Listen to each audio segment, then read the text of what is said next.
Hello, hello. Uh, Welcome to my first proper stream where I'm not testing out my stuff. Well, not exclusively testing out my stuff. I just still don't know if I have the audio properly balanced for my voice versus this particular game's audio, but we'll see how it goes. Thank you for coming. Um, Hi, Artie. Today I'm going to be playing Frostpunk. It's one of my favorite games. It's generally considered to be brutally difficult on average relative to other games. And I'll be playing A New Home, which is the initial main campaign scenario. I'll be reading through things like tutorials and things like that, just so that... Thank you for the follow, Artie and Luna. Thank you both. I'll be reading tutorials and all the pop-ups and things like that as if this was a brand new game, just for the sake of having something to talk about.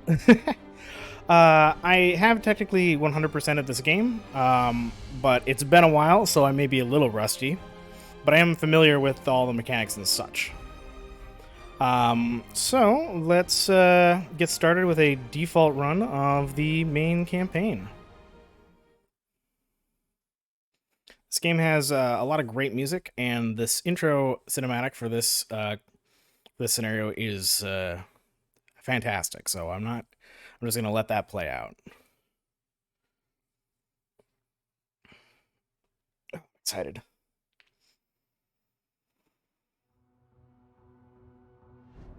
We roam the still, cold world. No horizon in sight. The rulers of old, stripped of pride and glory. It feels as yesterday we were turning the wheels of progress. Until the frost stopped it all. Suddenly, without a warning. When tides had changed, they changed for all of us, no matter wealth or class. We've lost our world to snow, and with it, our last traces of humanity.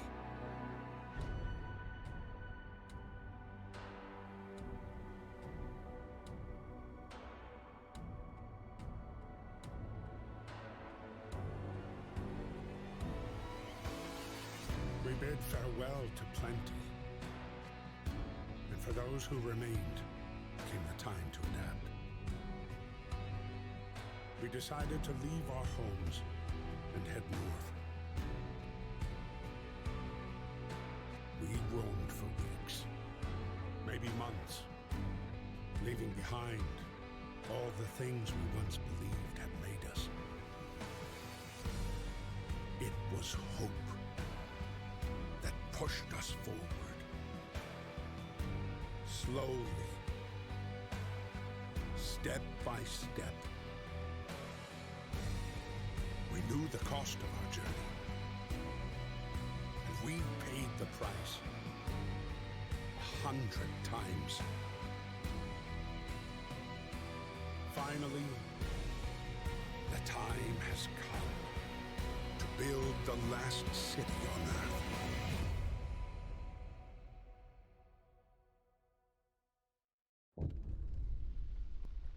I love that playing out every time.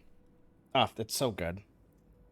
I have a puppy here next to me to boost the mood, because this game is tonally very depressing. It's about surviving in the bitter apocalyptic cold. So hopefully she doesn't bark too much. We will see how that goes. But yeah, A New Home. We fled from London and crossed the sea to reach the frozen north. On the way, our convoy was hit by a blizzard and scattered. A handful of us managed to reach the site of this generator, only to find it frozen solid and abandoned. Why is no one here? Did any of our people survive the blizzard? Are there any others out there? Whatever we do, we should expect the worst now that the world as we know it has crumbled. We have to survive. So we have a city building resource management survival game. And it's incredibly cold. Fight the cold. We need to get the generator working. It provides heat and power to other buildings. Without it, we'll freeze to death. Stockpile some coal and start the generator. So, our starting temperature here is 4 below 0, and it only gets a lot colder than that. So all you start with, by default, is the main generator, which is the heart of the city. A little ring of path, and then this stockpile, which is just the basic resource holding thing. You can't move this or build more of this specific building, but there's other stuff that does the same that you can rebuild, like resource depots that will hold on to one specific resource determined by you. To start with, we have these loose piles of resources that we can gather. Either by hand, by assigning workers to them, or alternatively, if you have the resources for it, which on harder difficulties you start with nothing, this gathering post, which will gather everything in range at an equal rate. So if I put it here, which I'm going to, it will gather the steel, the wood, and this other wood at the same rate. So it's like each resource it gathers, you'll get like 1 steel and then 1 wood and another wood. So 2 wood, 1 steel for each gathering tick. It does need to connect to a street. I have enough resources to do this little fun bend. I could go straight forward, but I don't want to do that. I'll be fine. It's normal difficulty for me, and I am used to this game, so I shouldn't be struggling too much. I'll send some people over to this coal pile, because we'll need coal for heat. And wood will be for construction. Steel will be for some slightly more advanced construction. And then steam cores here will be relevant later for the most advanced buildings. We'll start it off with some raw food, which people can eat, but it doesn't go very far. And then food rations is what people are really supposed to eat. But to do that, I need to build a cookhouse. And I just used all my wood, so I gotta wait a minute for that. I'll speed things up a little bit just to start. But we got the tutorials pop up over here. So let's do some basics. This is just the camera movement. I don't think I need to go over that. That's not interesting. Oh, did my sound cut out? Oh, it just kind of glitches out on this one. Interesting. Yes, this is the resource management tutorial. It's pretty much going to tell you the same information. You need coal for the generator, wood and steel for construction, steam cores for advanced buildings, raw food for food rations in the cookhouse, and it says there may be more resource types that appear, which, yeah, technically. I don't remember what this one that's blurred on the far right is, but this one right here is going to be prosthetics, which you can build in the factory later. Yeah, most buildings require you to assign people to work there. Certain buildings only employ engineers, and others only employ workers. To assign people to work, click on a workplace and use the assignment panel. So yeah, our basic workforce when we start is going to be, we got standard regular workers. Hi, Alicia. Thank you. We got plenty of standard workers that'll just do most of your typical general labor. Let's assign some people here. And the engineers will do more advanced things. So engineers will be used for things like medical posts and research stations and things like that. So out of our basic stuff, yeah, medical posts will be engineers. What's interesting is that, like, the hanger's hut, which is one where people go out hunting at night to gather raw food, it can only be employed by basic workers, not engineers. They can't work that. I'm not entirely sure why, but I guess something had to be dedicated to them. So here's the workshop. When I get enough wood and steel, I want to do that for upgrades. Currently have 80 people that are homeless because nobody has houses. And we'll start with tents once I get wood set up. But I think first, you know, we got the coal gathering and the wood, and then as soon as I have enough wood, I'll want to get no, I got another gathering post. I'll set that up over here. Let's double up my wood production. Why should I have one wood? I'll just wait a minute so I can build a road.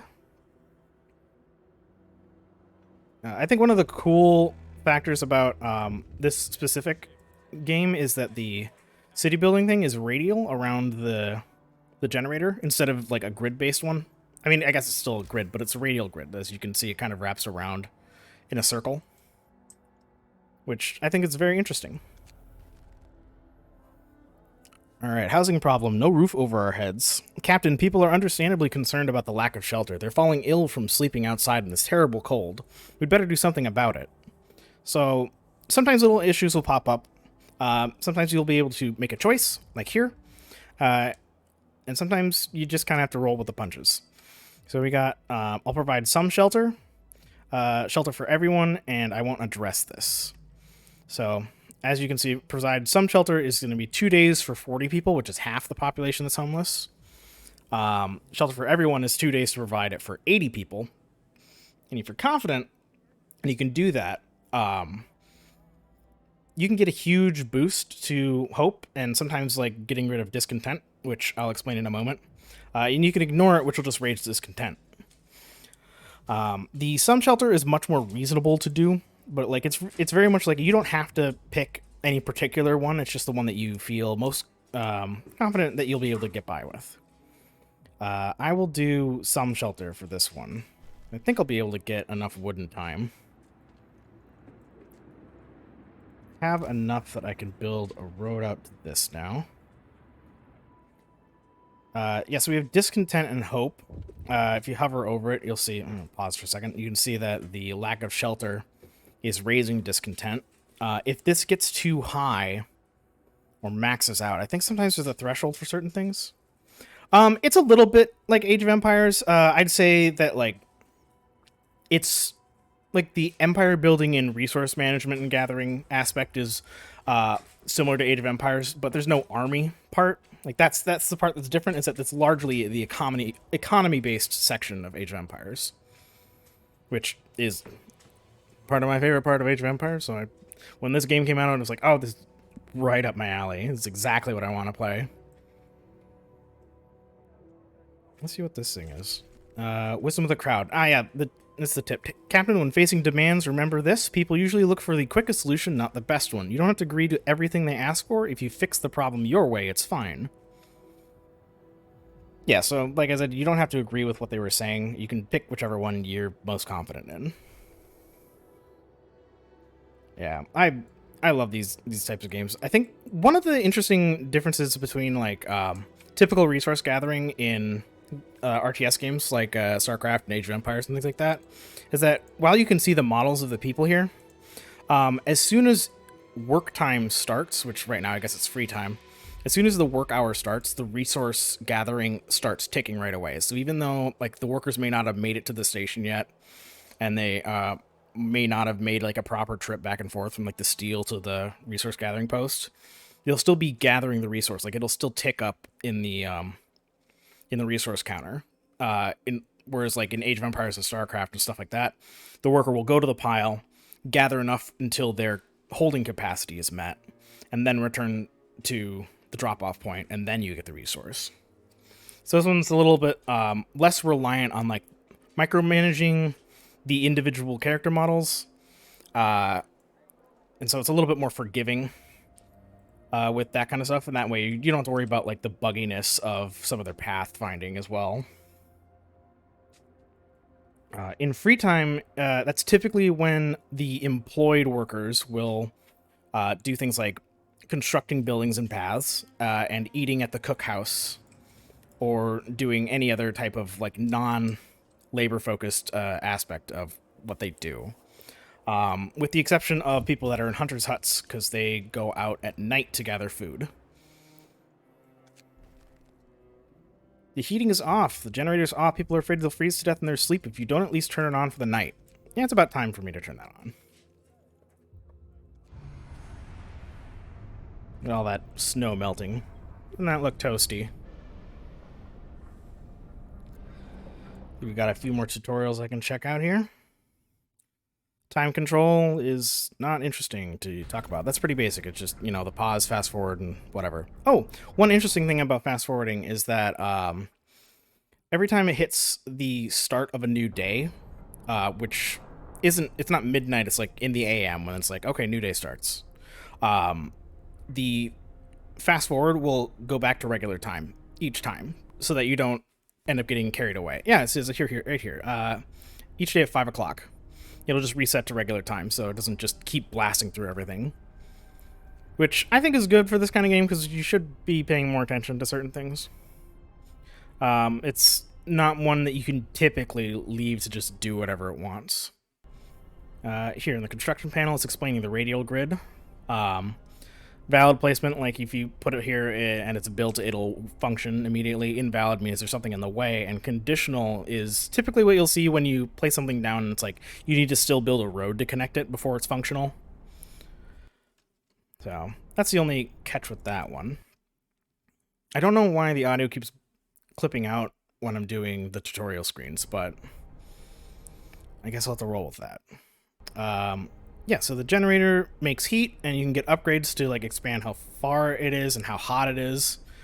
The overdrive function, which it'll probably give me a thing for that later too. When you turn that on, it doesn't use any extra resources, but it will increase stress on the generator, and if the stress hits the maximum, it explodes, and that's game over for you. So don't let your generator explode, or you're screwed. We got the streets, and it just says, yep, you have to have all your buildings connected by streets. I don't know why I didn't notice that there's like a pipe in here before, but yeah, that should be for something. I don't know. Water? Heating? I mean, I think it'd be heating, but I'll explain why that's weird in a little later. Here's the heat overlay screen. Yeah, we got comfortable, livable, chilly. And then that's where the line is before people start getting sick. So if it's chilly, people are going to be fine.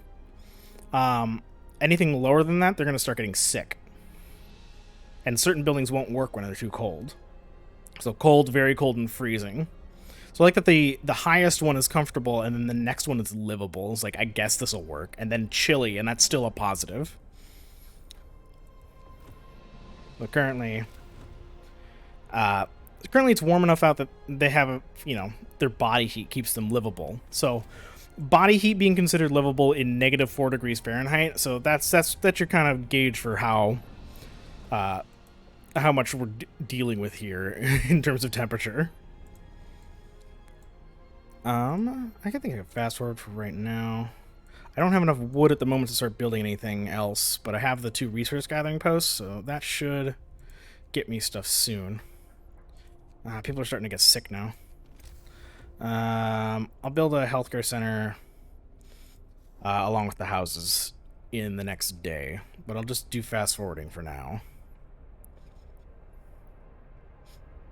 Our short-term goals are going to show up on the left here, so we got provide shelter, and if I hover over it, it tells me my deadline, which is 1 day, 14 hours. And then fight the cold doesn't have a timer on it right now. It's just like the first thing. So I have to get some more coal stockpiled before it considers that complete. So I want to get the medical post to deal with the sick people and house people. And then after that, it's going to be food and technology. So what do we have here? Critical shortage. Number of sick is rising. We don't have enough materials to build a medical post. Perhaps a short burst of effort could help us gather the necessary resource. Alright, the Book of Laws. I forgot to open that up right away. So one of the things we can do here, so we have our construction button here, and then this is Book of Laws. This is economy, which just gives me all the stats on workers and efficiency and how much we get a day on each type of resource. Here's stuff on medical facilities and housing conditions. Honestly, I don't use the economy tab that often. I probably should, but here we are. Book of Laws, though. What we start off with is just the adaptation group of laws, which will give us a whole bunch of different things to choose for deciding how we run this this city. So we've got some of these, like you have fighting arena here. That's just a single option. You just click that, and then you can get that, and then it does exactly what it says over here. So nothing relieves tension better than watching a few rounds of an all-out slugfest. You can sign that, and then like a day and 12 hours, you can sign another one. This gets you the fighting arena building, and then every evening they'll have little fights there to reduce discontent. And the red is a conditional thing. So when I sign this, it'll have another quest pop up on the left. That'll be like, you have to build a fighting arena before the timed deadline. On the other hand, we have sections like here, where it's split in two, which is choosing between two different options.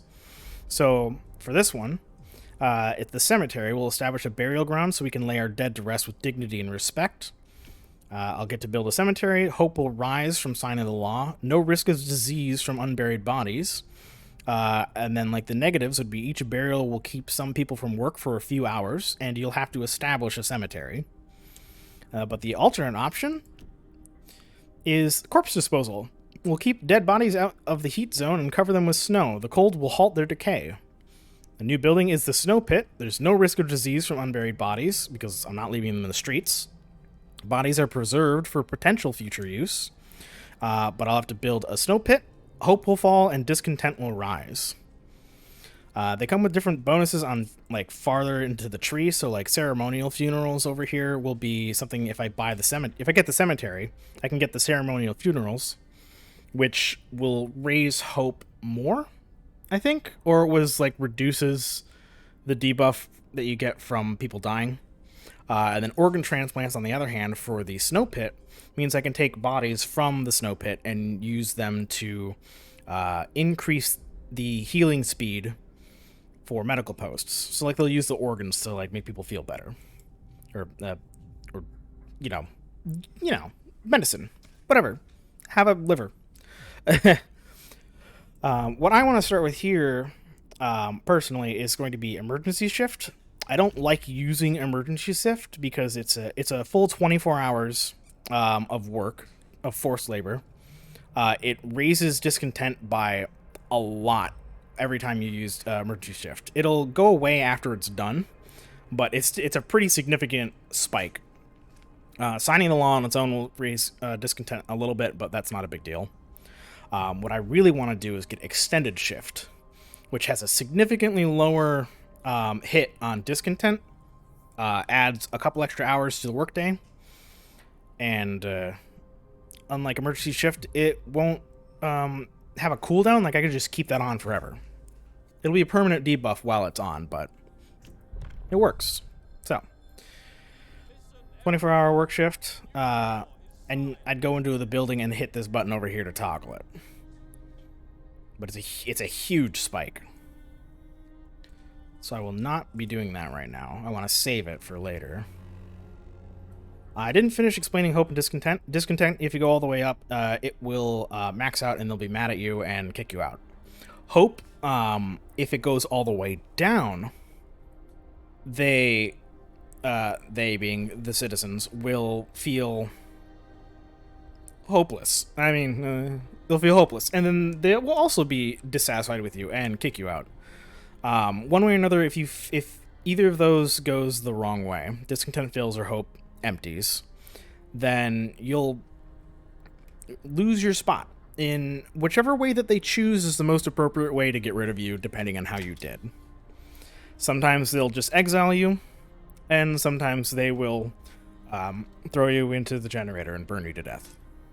You know, normal stuff. Alright, the generator hums with reassuring warmth, but we shouldn't take it for granted. If the generator goes down, the city dies. Be mindful of coal reserves. Now, food. There'll be no city if we starve to death. Secure a way to provide raw food and build a cookhouse to prepare meals. Let's see, I've got 81 wood. So I can build my tents.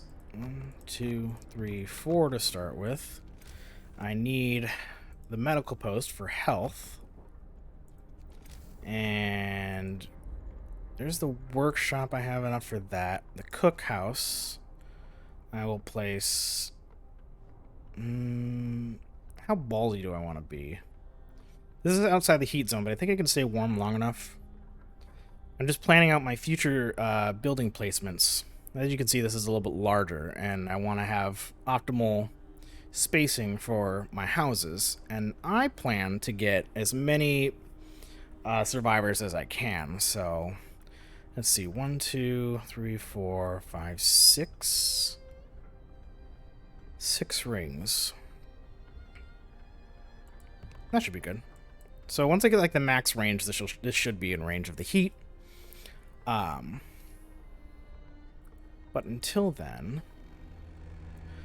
as long as it's not too cold, that'll run as long once it's built. It'll be insulated well enough until the temperature drops, and hopefully 2 levels. Yeah, over here you can see like the number there is which day it is. So at the end of day 3, and this will be, or end of day 2 will be here. So start of day 3, start of day 4, and in the morning of day 4, temperature is going to drop 2 levels, which is a pretty big drop, and then it'll rise again 2 days later by 1 level.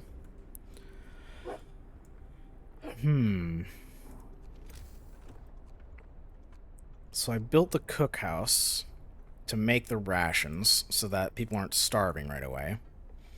And then as soon as I get some more wood, I will build... I want to build the workshop, but I really should make the hunter's hut first so that I can keep getting more food and not put that off too long. Let's speed up real quick. The interesting thing about the workday is that... Oh, there we go. Shelter promise fulfilled. Everyone feels relieved with a roof, even a flapping one over their heads. Hope rises. So I succeeded at fulfilling my promise. So hope has gone up. For now. It's temporary for a number of things. If it's a consistent effect, it will keep its bonus consistently or debuff. Let's add some workers to the cookhouse to make sure that runs later. Yeah, some of it'll be temporary and some of it'll be permanent. So lack of shelter was going to be there until people have homes. Let's put some engineers in this medical post, take care of these sick people. By default, it's going to take 5 in, which will cover my bases right there. Let's see. Got coal still coming in at a good rate. Have about a day's worth on hand. That's fine. Wood's low. Steel's perfectly fine. That'll be enough for what I need to get started later. It says that I can build a hothouse, but I can't do that until I unlock that in the research tree, which I can't get the research tree until I build this workshop. Don't worry, G, I'm not going to kill anyone. If I do well enough, this can be a deathless run, which would be cool. I can make a new law. Perfect. So let's get that extended shift. Building a city in this frozen hill requires sacrifice. People will get more done if they work longer shifts. I can extend the workday at any facility to 14 hours instead of 12. Working overtime causes discontent. Discontent will rise slightly. I would demonstrate how big of a debuff the emergency shift gives. But the problem is that sometimes when you turn that on, there is a chance that somebody will die from overworking. And I'd rather like to avoid that. The same risk does not exist for extended hours, so... Boom. Let's shift that up, and there's a little spike in discontent. And when I do, each building you do that to is going to spike that up again. But it's only a little bit. And this chunk that you see right here, about this much of the bar is what the overtime hours does. It's a pretty huge jump. Oh, don't give me that false hope. I'm doing just fine. Half the people have tents. I'll have them skip the night, and then they can get me more wood so I can build them more tents later. Wakey, wakey. It's time to pick up scrap wood. Yeah, I gotta get the hunter's hut to get more food, and then the workshop is going to be needed so that I can research other ways to get resources, because these piles will only last so long. I don't have too much left of these wood piles. It'll be enough, but it's not reliable. So let's fast forward a little bit more. That's about good. Food. Hunter's Hut. And the cool thing about the Hunter's Hut is that it doesn't have to be heated. Because they just kind of keep their stuff in it and then go out at night. So I'm going to plop it right here. Right in the middle of their workspace. Just because I'm a jerk. Connect the wood to that, or the paths. And there we go. If you're playing on a higher difficulty and you have you're shorthanded on workers, you can take some of the workers from one of the other buildings and take them off of that and then switch it over to the Hunter's Hut just before the work shift changes, and they'll go and work the Hunter's Hut instead. So if you only have so many workers, like, you can have them all gathering food at night, which is a really tricky way of making them technically work 24 hours without them actually having a problem. They seem to be fine with it. I don't make the rules. People from our convoy. With basic resources secured for now, we can try to rescue the people we left behind, build a beacon, scout Frostland, and save as many survivors from our expedition as possible. You'll need a workshop to design plans for more advanced buildings. Alright. Staff this up. I only got 10 people here. Where do I have other workers? Oh, the coal. I can get another gathering post and put it over here. I have enough wood to build a road to it.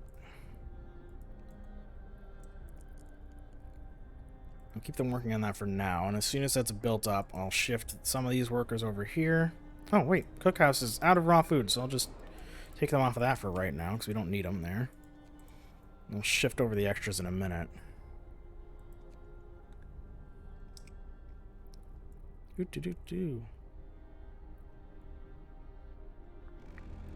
Oh, come on! Ah, you're almost done.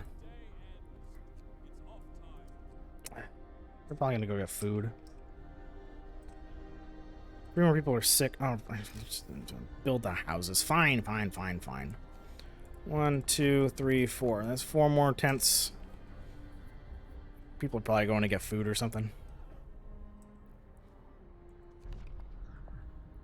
I can make more laws, so let's see. Since I can, let's see what I have available. The fighting arena to reduce discontent, but I have to build that thing. And it only has, this building only has like a certain range that it works for. So like I'd have to build a bunch of them. I want all the houses to get the bonus, which is interesting. For food, I can do soup, which makes it 3 rations out of each raw food instead of 2. But hope falls a little bit, discontent rises a little bit when I assign the thing, and eating soup will cause discontent. So discontent will just go up and stay up at a certain amount for as long as I have soup rations going. And the interesting thing about the game is that it doesn't tell you in your food rations category like which type of food they're eating. And I don't know the order of priority that they go with. But internally, the game does recognize the difference between the rations for soup and food additives and regular food. The food additives will be adding sawdust to meals. Hope falls slightly, discontent rises slightly, and some people eating sawdust meals will fall ill. I believe that this makes it makes 4 rations. I think it's 1 extra because otherwise there's literally no reason to do food additives, because it'll just make people sick more often, whereas soup just makes them a little discontent. I don't think that'll be the direct trade-off. Having them sick more often is not. I don't like dealing with tons of sick people. It tends to be a huge headache, so I like to avoid that. The bonus is that, regardless of which one you pick, it is toggleable at the cookhouse, so you can just not use the soup if you don't have to. I'm going to leave that for now and look over here to this health area, where I can choose between radical treatment or sustain life. So for radical treatment, we'll try everything to cure the gravely ill, from invasive surgery to amputations. I need water. Been talking a lot. Jesus. Ugh, I am not used to this. Alright. The gravely ill will be treated in medical posts instead of just being out in the streets gravely ill. Hope will rise slightly. 30% of the gravely ill that are treated in the post will be left as amputees, and discontent will rise slightly. Yeah, so like a third of people who manage to get gravely ill, which is a severe sickness, will have amputations to save their life. Usually comes from like frostbite or something like that. I don't have any gravely ill right now, which is good. That'd be really early. On the other hand, we have sustain life, which is we can't cure the gravely ill, but at least we can keep them alive. We won't risk dangerous amputations with radical treatment. For this one, the gravely ill will be kept alive but untreated in medical posts. Hope will rise slightly, discontent will rise slightly. The gravely ill will not be treated and remain a burden, and the gravely ill will take up beds in medical posts. So if I get like 5 people that are gravely ill, they will be in a medical post and just sit there indefinitely in the medical post, and no other beds will be available for use, and those 5 engineers that I have working there, or however I choose to have employed, will be sitting there working at this post, not doing anything but, you know, helping these gravely ill people, and they don't get better. And I don't know what the point would be for doing that. I can't remember. I don't usually go with this, so. Oh, thank you for the follow, Doc. Yeah, I don't remember what kind of benefit you can get out of like sustain life over time. Like, I don't remember if you can ever do anything with them, or I think they just stay sick forever, which would suck. I'm not trying to give false hope. I'm doing my best. So I'm going to assign radical treatment, so if anyone gets gravely ill, they're going to get a leg cut off, maybe. No false hope here. You might lose a leg. Don't worry, later I can give them a fake leg, and they'll be fine. I just hope they won't cut my leg off if I fall ill. This will be saving lives. Well, you know what? Don't get sick. How about that? Sleeping outside. Captain, some of our people are protesting against the lack of housing. Last night was not the first they had to spend outside. They want you to see to their needs immediately. So I'll provide shelter right away. 1 day to provide shelter for 20 people. I'll provide with proper housing. You'll have 1 day to provide housing better than a tent for 20 people, and I won't address this right now. I don't even have the tech for making anything better than a tent right now. In 1 day? Fat chance. Don't worry, I've already got houses on the way. You'll have tents, so I'm just gonna pick this one. I already have it set up to go. These 4 things, they'll get built by the end of the next day. Oh, this coal pile actually just finished. Oh, me making this resource gathering post over here is actually perfect timing. I got 3 sick absences. Where are my workers? Do I have spares? Boom, there we go. Just make it so they don't have the sick people right now until later. How long until these guys are feeling better? An hour, less than an hour, 2 hours, 2 hours. Okay, so it won't be long before the others get treated. So finish building. Thank you. Boom, so some workers on that, so we'll gather more coal. There's a tent. There's a tent. Promise fulfilled. Everyone feels relieved with the roof, even a flapping one over their head. Yeah. Heck yeah. See, I told you, you'd be just fine. All you had to do is wait a few hours. Let's get the other 2 up. Boom, no more homeless. 36 people are hungry. Do I have to put somebody in here so that they eat? Here, just have the engineers. Go eat food. What are you doing? Got plenty of rations. There you go, there you go, there you go. 2 more. 1 more. Where are you? Who's starving? Where are you? Can I figure that out?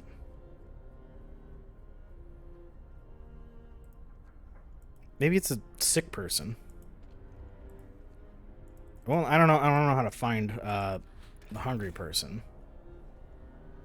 Yeah, that's fine. Health status. Yeah, that's just healing. Nope. Nope. Nope. I don't know. I don't know how to find out where the sick person or the hungry person is, but they can figure it out. I believe in them. Let's see what tutorials we have waiting for us. Oh, Jesus, I skipped a bunch. Illness and healthcare. Cold homes or workplaces cause people to get sick. Without proper care, they can become gravely ill and might die. The sick can be treated in medical posts, but the gravely ill need an infirmary to be treated. Oh, that's what it is. Okay, so I could have just kept them in a medical post and housed them there until I got an infirmary. It takes a bit, though. Yeah, until you build one, you can save their lives by signing one of two laws. The radical treatment law allows you to treat the gravely ill in medical posts, but some of them will be left as amputees. The sustained life law allows you to keep the gravely ill alive, but untreated in medical posts or care houses indefinitely. Honestly, oh, Jesus. Don't scare me like that, dog. What are you doing? Holy crap. Sorry about that. Whew. Yeah, no, calm down. It's fine. It's fine. You just go sit under there. There you go. I hope that's not too loud. I do not know how much of her the mic is picking up. Whew. All right, yeah. So medical posts. The sick can be treated safely. Gravely ill can receive radical treatment. Care house, which would have been that other building I'd have to make, is putting the gravely ill and amputees living in care houses to get half rations. So that'd be like a weird half measure that you can get later. Oh, hi. Hi, Jisoo. You want me to take the dog? What's up? You want me to take the puppy? If you would like. You know, come here. You okay? Good job. Come here. There you go. Bye, puppy. Thanks, moderator. I'm taking away anything disruptive. The mod is taking my dog away. Jisoo, no. Alright, yeah. Medical posts. Care house is the half measure before getting to the infirmary. I think the one thing that holds you back from the infirmary is usually the fact that, well, not only do you have to research far enough to get to it, but it takes a steam core, one of those rare resources, to make an infirmary. But, I don't know, it seems like a lot of work. I'll just cut off your leg. Day-night cycle. Yeah, sleep time, free time, work time, free time. Yeah, free time is from the PM to 6 p.m. to 12 a.m. And then it's 12 to 6 for sleep, and then they got 2 hours in the morning of free time, which is usually just kind of a nice buffer for some people if they were too busy before to like take care of things that they need, move where they need to go. Building abilities. Oh, right. Yeah, like the overtime button. That's what this is. It's, certain things will give you functions in buildings, and it's telling you this is where the button would be when you open up the window. And you'd click that to be able to do it. So the 24-hour overtime would be something like that. Food and hunger.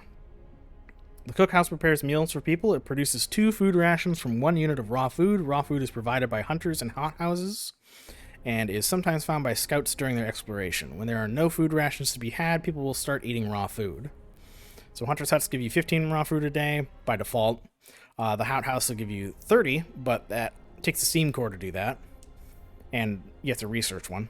The cookhouse takes 2 food rations per raw food unit. Blech. Man, sometimes you just trip over your tongue while you talk. Whew, I'll get better at this. Some buildings, such as the medical post or the workshop, require intense mental labor from the people employed there, and as such can only be staffed by engineers. Workers only provide manual labor.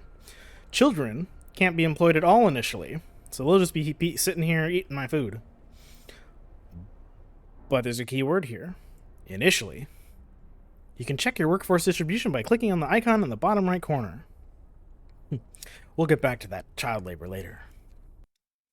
Switching between buildings. Yeah, it's just controls in the window. Click, click, click to move between buildings of the same type. Hunters leave the city to hunt in the Frostland for food. They work from 6 p.m. to 6 a.m. Initially, they bring up to 15 units of raw food from each hunt. Research upgrades to significantly increase hunt yield. Sick absences. People in treatment don't go to work until they are healed. This lowers the efficiency of the workplace. Numerous sick absences can seriously affect your economy. To get ahead of this problem, provide adequate healthcare by opening enough facilities to treat all sick people quickly. And you can also just do the thing I did earlier, where if you happen to have enough spare workers, you can just fire everybody, quote unquote. I don't know. It's not really employment. We got a little bit of a communist thing going on here. You just work where I tell you to work. So it's not really you're getting paid. You're just doing the labor you're assigned. You just like get rid of the workers and add them back in, and it will put in healthy people if you have them. So if you don't have enough healthy people, it will just put in the sick person again. But you want to avoid that situation. Make them feel better. Weather changes. Temperature in the city is constantly changing. Pay close attention to the forecast for the next 5 days that is shown on the right of the temperature at the top of the screen. A thermometer icon indicates the direction of the temperature changes. Hover the mouse over it for details. Yeah, I explained that one earlier, too. I'm ahead of the game on these tutorials. When it gets colder outside, the temperature inside the buildings drops as well. Buildings differ in the amount of protection they offer from the cold. This is true. The cookhouse does not have a ton of insulation, but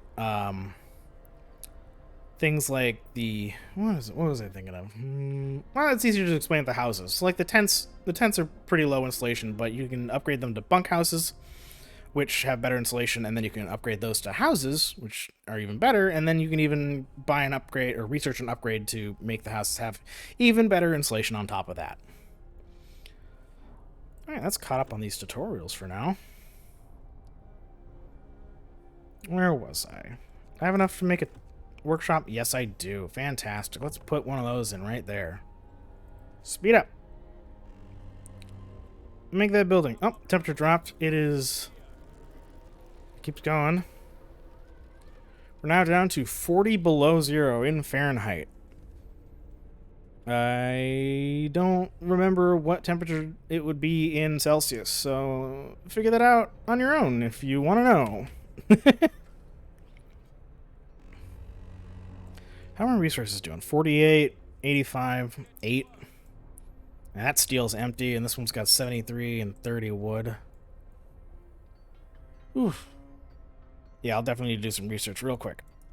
Alright, that's full. Let's put in our last 5 engineers. And now we have our new button. Research tab. So, I can research all kinds of things. Starting from the first tier, if I want to get the next tier of stuff, I will have to research each level first. So like drawing boards for 50 wood, and then I'll unlock tier 2. And thankfully it'll unlock tier 2 on all the tabs, not just the one. So there's that.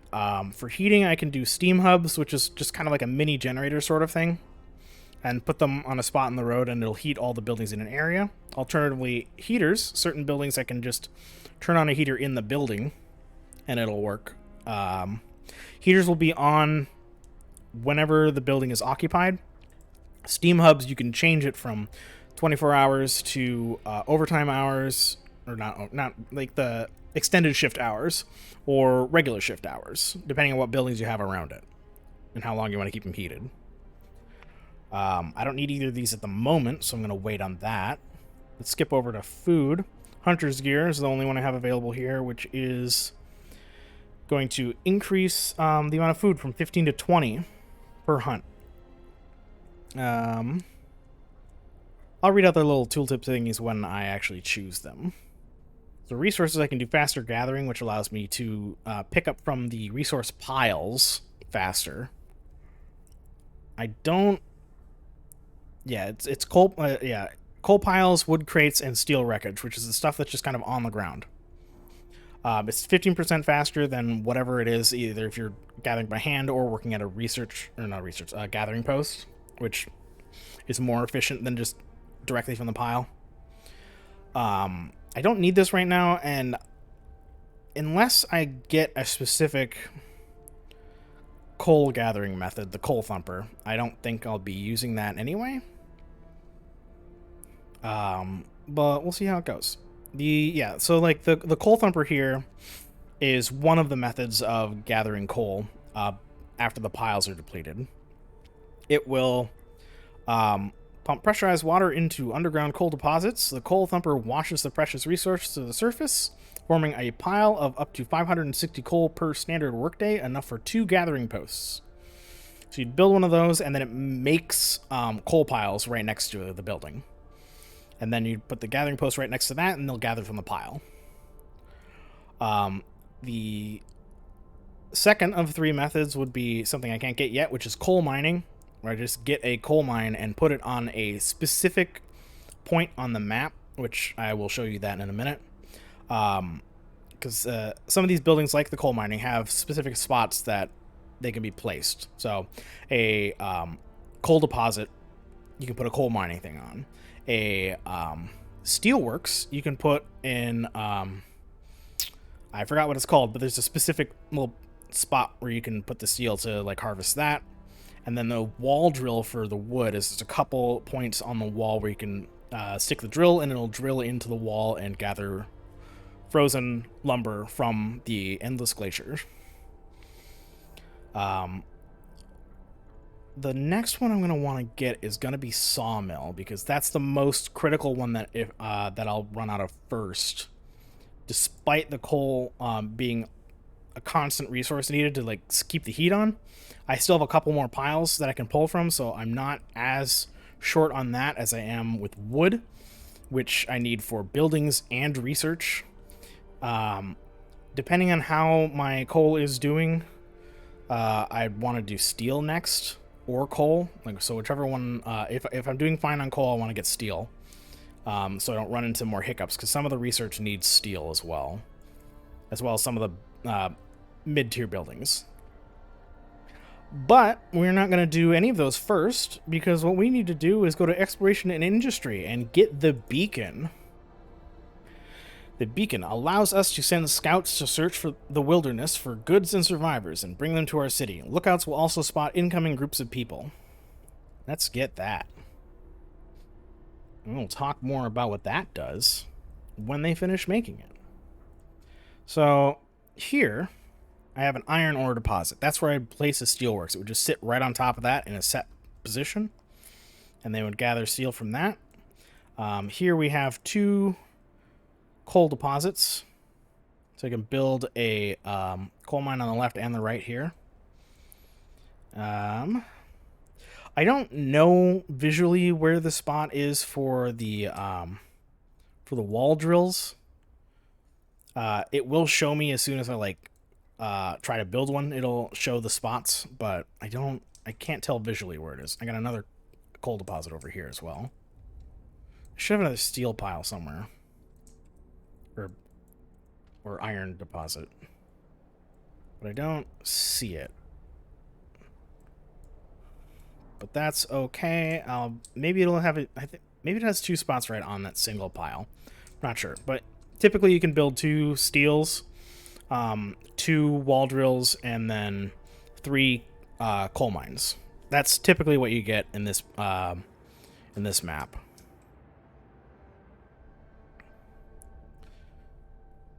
What do I need to do right now? I have the hunter's hut. They're working. Work time. They're gathering. Yeah. Okay, so this is too cold to work right now. It'll heat up in a couple of days. I think I have enough rations to just barely make it. Here we go. Family torn apart. Sir, a woman came forward after we built the workshop. She said that her husband and daughter didn't reach the city with the main group, but she's sure they're still out there. She wants to join the first scout team we'll send out. She urges you to hurry. We'll do what we can. I'm already researching that, so it'll be only a matter of time. You can see the progress over here on the bottom left button. 60%. Let's just fast forward that. I can make a new law. Do I have one that I need right now? Let's talk about the couple of the new options I have here. Here's that care house. Gravely ill are kept alive in care houses and no longer burden medical posts. Residents of care houses eat half as much, hope will rise slightly, and you have to build a care house. Right. The care house is still important even with radical treatment, because when you have an amputee, until you give them a prosthetic, which I can get later, they'll stay in the care houses. I don't need that yet because I don't have any amputees. On the other side, we have a split option. You can do overcrowding, which doubles the capacity of medical posts, but whenever you're above the default capacity, discontent will be up. Alternatively, there's extra rations for the ill, which is good if you have enough food on hand, where you can just spend 10 food rations, and it cuts the remaining time to heal in half from whoever's in that building. You have to do that with each building. On the other hand, child labor. We have two different options here. I can do child labor for safe jobs. There aren't enough hands to do all the work. Will allow children to be employed in safe workspaces like cookhouses or hothouses. It'll just be cookhouses and hothouses for their employment at the start. They can work at safe workplaces. Hope falls slightly, and child workers can be injured in accidents because they're kids and they're dumb and they don't know what the fuck they're doing. Alternatively, child shelters. Children will be safer if they stay in child shelters during the day and they won't cause any mischief. They can build a child shelter. Hope will rise just from signing the law. Provide all children with a safe space in child shelter and gives a permanent hope bonus. So as long as you have enough child shelters to provide for every single child that you have in the city, you will have a hope bonus that just stays there. I like to do this one. Not just because it's good to do, like morally speaking. You can take the safe jobs and upgrade that to all jobs. So basically everywhere that I've been able to put standard workforce laborers, they can do that. But if I do child shelters, I'll get a split choice up ahead for medic apprentice or engineer apprentice, which allows me to either have the kids working for the medics, which will increase healing speed, or work for engineers, which increases research speed, but I can only do one. I don't need that right now, though. I think typically what I go for is medic apprentices, because I'm always worried about making sure I don't have sick people. This fighting arena can get to dueling law in public house. I don't typically go with the fighting arena that often, just because it takes some resources, and I don't usually need it that much. But the dueling law is... sometimes people can die from the dueling law.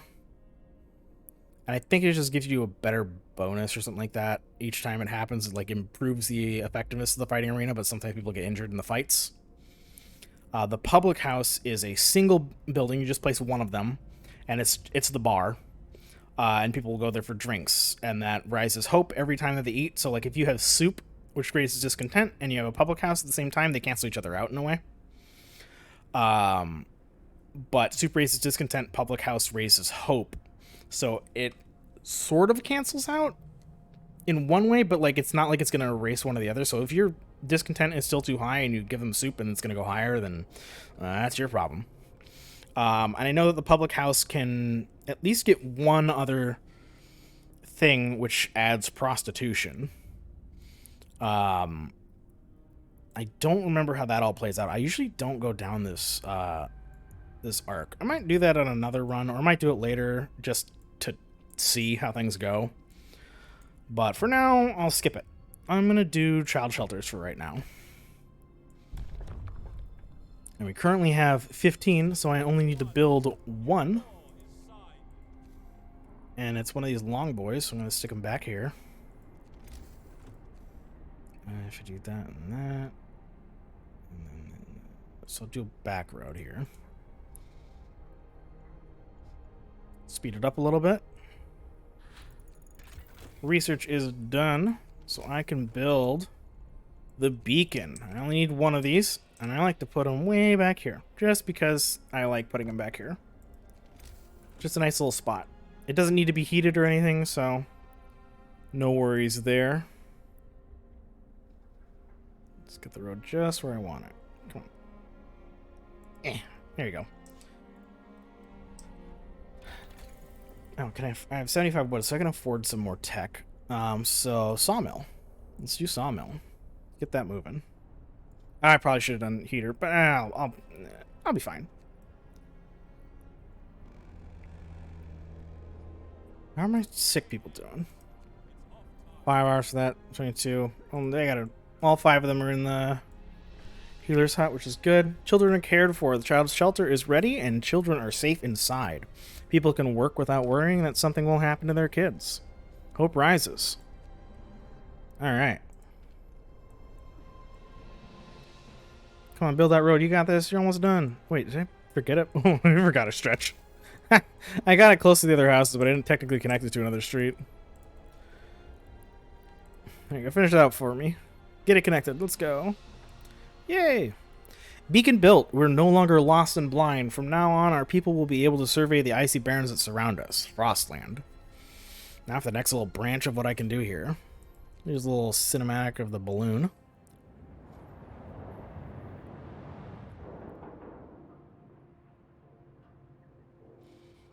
The beacon is lit. Gondor calls for aid.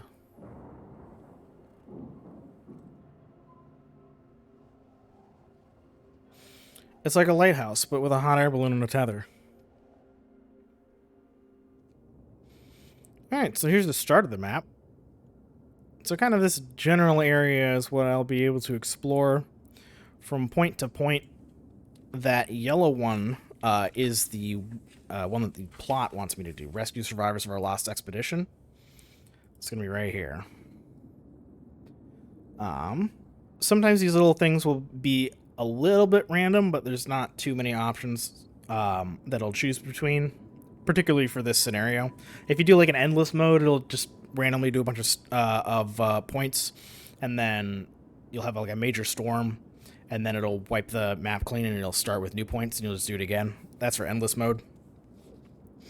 For this one, we got Lost Expedition, and then we got the Observatory, which I think also has survivors there, if I remember correctly, but I'm going to do the Lost Expedition first, but I need to make a recon unit, some scouts, and I have 5 on hand. Perfect. I'll select this spot, and then select my group, and it'll take 11 hours for them to get to this point, and then they'll have to come back.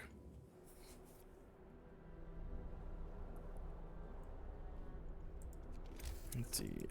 I'll have to build more tents for them. I think it's going to be 20 people. So let's place 2 of these down. And fast forward a bit. Ah, here we go. Ready to search. People cheer as the giant observation balloon soars above the city. This is a real feat. Everyone feels proud of the work they've done to make it happen. Volunteers have lined up, eager to go looking for our lost people in Frostland. The woman who came forward earlier is among them. We needed a win.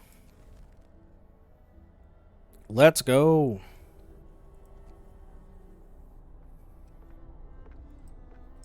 How long do I have? Tomorrow morning for the heat to go back up again. I got less than a day of rations, 54, but I've got 80 people, 11 raw food. They can be hungry for a little bit. I'll make it. As soon as the other people show up, I should probably build one right now. I'll need another hunter's hut. Build that.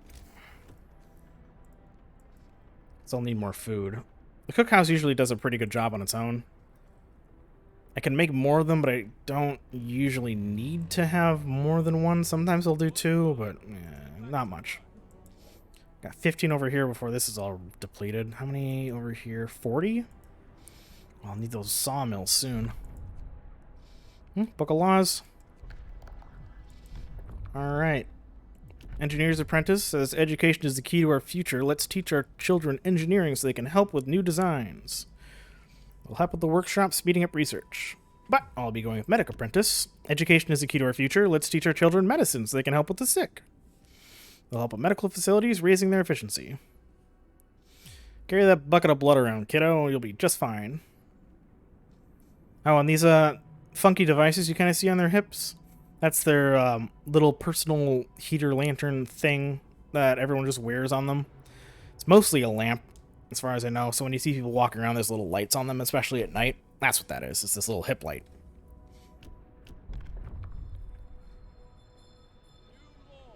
Hooray! Speed up a little more. I need that sawmill. Oh, this is empty now. No gatherable resources in range, so I can just dismantle that. And then I don't need this little bit of street here. If you have some streets just kind of like sitting out there, and you try to place the buildings in the gaps between them, sometimes it'll resize the building by just like a little bit to make it fit in.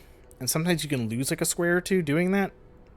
it visually makes it clean, but you want to optimize your spacing. Sometimes they can mess with you. So this, I'll put the 10 people over here just for now, just so we have them there. What's up? A note of thanks. We wanted to thank you. Back in London, it was only the wealthy that didn't have to send their kids to work. In this new world you're creating, we can see things will be different. It was the right thing to do. Hope rises. Look at all that. I got every child has a place in a shelter, promises filled, desirable decision, desirable law. Discontent is cold at home and 1 overtime work. Yeah, this one's still working overtime. Won't be for long, though, because... Oh! Speak of the devil, I just ran out of resources. Dismantle that, too. Get those 5 over here to get more food. Oh, my scouts arrived. The rest of our people made camp here. Too exhausted to go on. We should escort them to the city. A happy reunion.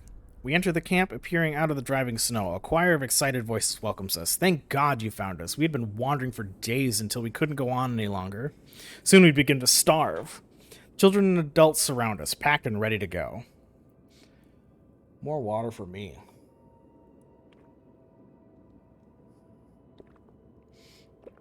Alright. Got 2 more sites I can explore, the crash site and the sturdy shelter.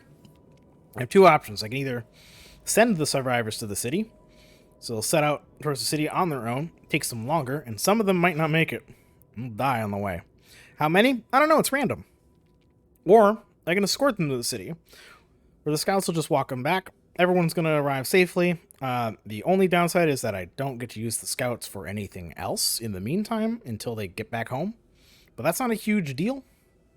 I'll have plenty of time, well, plenty of scouts later. I am confident I can do what I need to do without just risking people dying like that. So escort them to the city. Let's go. That'll take 5 hours and 24 minutes. One of the little bonuses here is that when scouting to a new place, it will take a certain amount of time, but when returning to any location you've already visited, it will take significantly less time. So one of the tricks to speed up your travel time sometimes is, like, if I had something like way out, like on the south end of this, but I had like 4 or 5 other points that I'd already explored, I'd get the closest one to it that I'd already visited and go to that first, and then go to the new location, and it would significantly cut back on travel time.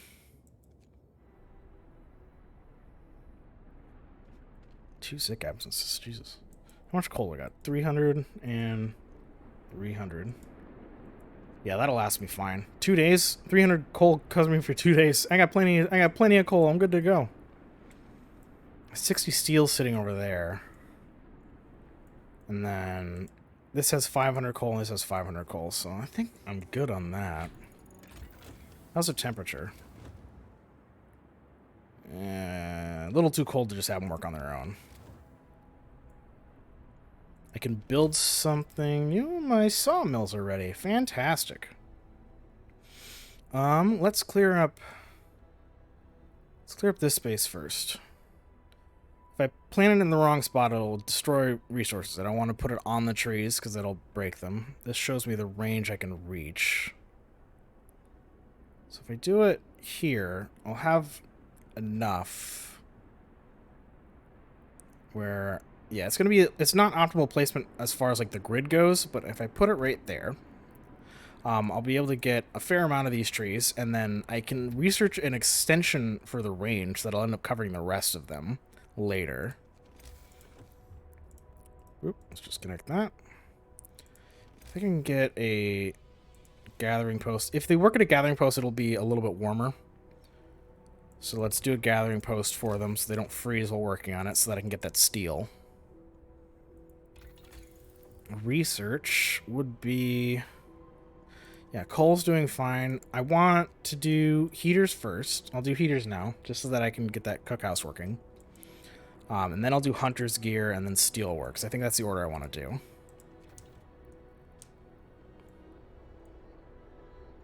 I mean, this will probably be fine soon, but yeah. See, there's the little lights they got going.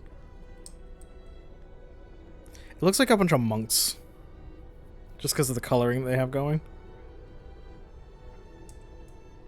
No, I don't know why this sparks electricity. I don't know what these giant gears do.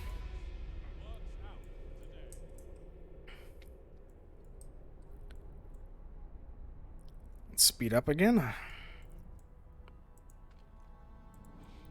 There we go. Scouts have returned. Brought me 3 children, 22 workers, and 10 engineers. You can disband the scouts or send them out in the Frostland. I will wait for the cinematic. Hello.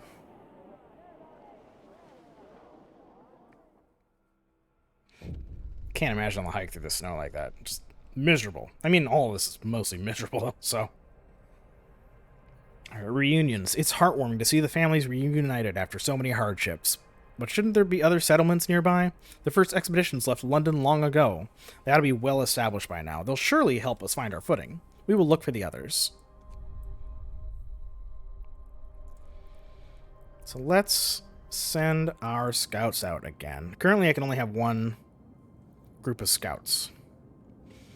Got Sturdy Shelter. We got Crash Site. And we've got Observatory. I don't know if... the Observatory, I think, has survivors. And this should be just resources, I think. And Sturdy Shelter was also resources, I think.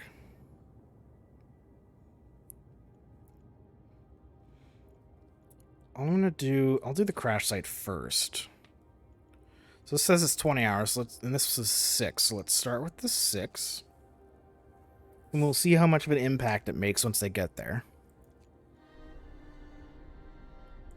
I have enough workers now, so let's put 10 people on this. Search for others. Our people are found a trail leading to the wilderness. We should follow it. We must find other people and ask them for help to secure our survival. That'll probably take me to the Sturdy Shelter. Yep, that's what I thought. Because our goal will be taking us a little bit to the southwest based on my current orientation of the camera.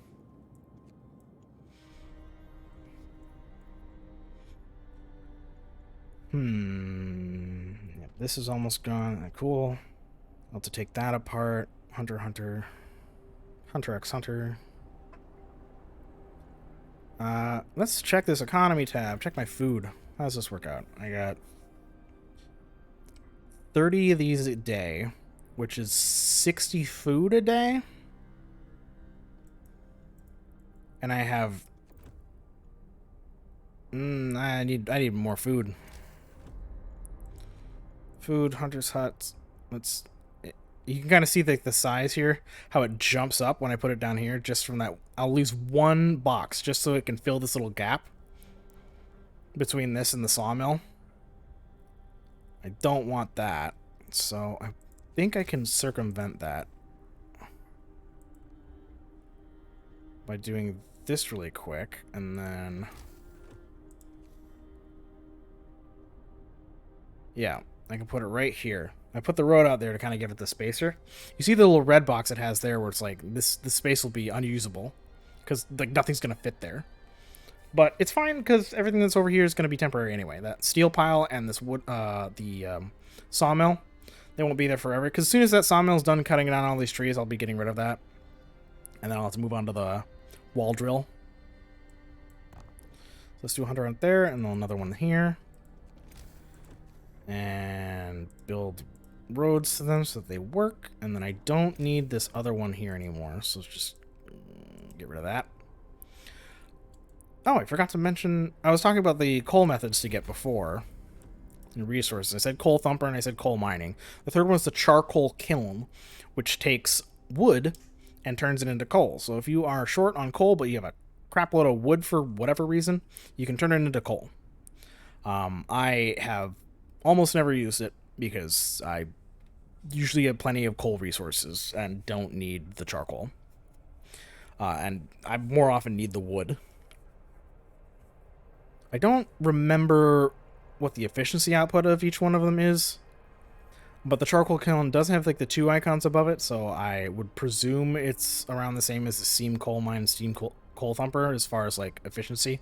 So it's probably like the earliest one you can get that gives you a pretty good output of coal, but again, I don't need it. I need the wood for other things.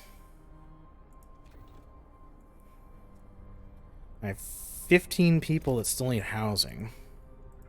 Let's put 2 of those up. And I've got 18 kids, so I should get another child's shelter soon. I need a little bit more wood for that. Just so that I can keep that hope bonus.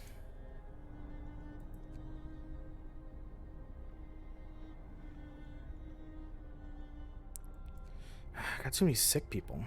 Is it because of the few homeless people I have? It's probably that. Let's add more workers over here. Do I have any workers I can replace with engineers somewhere? Yeah, these guys. Let's make this coal gathered by engineers so I can put workers over here. And yeah, that's all I can really do for that. Scouts. So they made it there in 6 hours. This crash site is 11 hours, so 17. Took off 3 hours total. Not bad. You do have to like pay close attention to it just to make sure that you don't lose time by just letting them sit at their objective.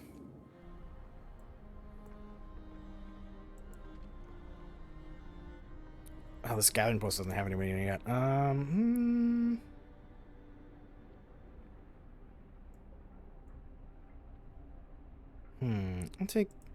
I'll take some of you off to make you work over here.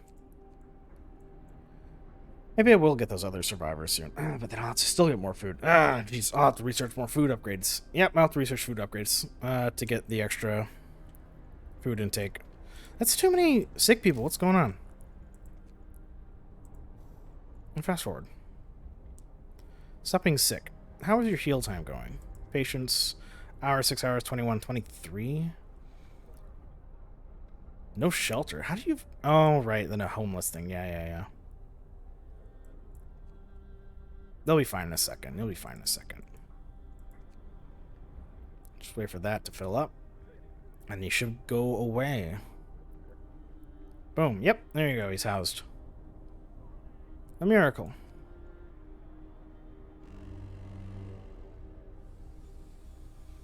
Alright, start of a new day. Temperature's going back up again. Balmy. 22 below zero. Warm enough for the cookhouse to start working.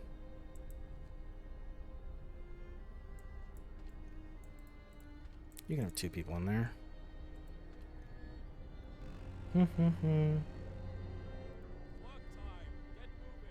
How are the housing temperatures, though? It's chilly. That's still okay for now.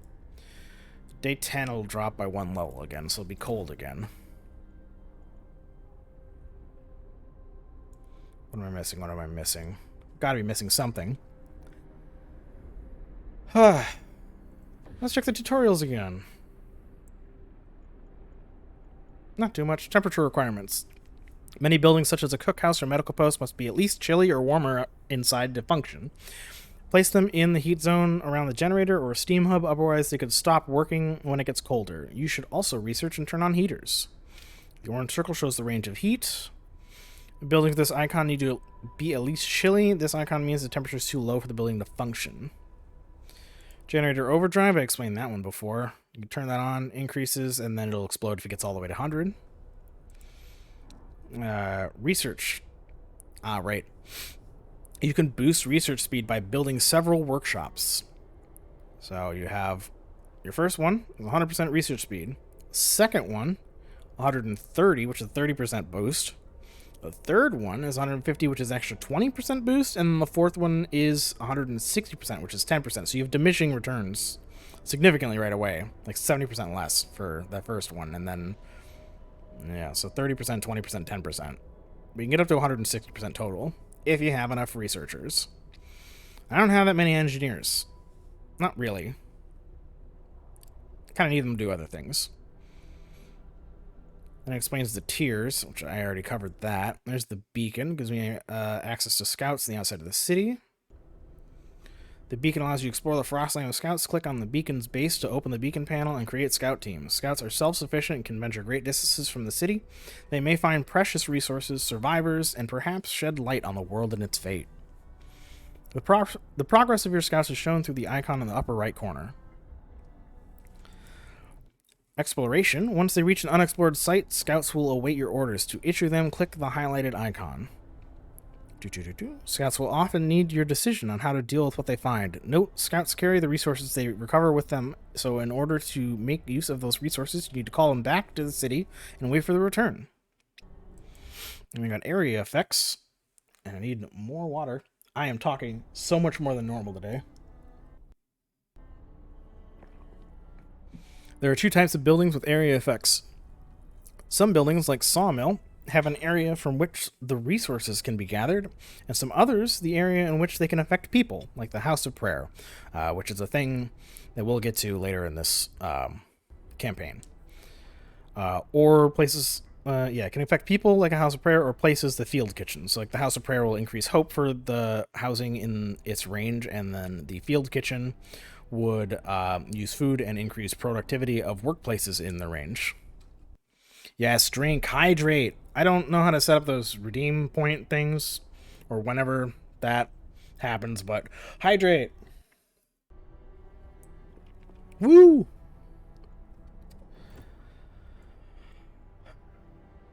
There will be more severe stuff that happens as we go in this story. This is the early game.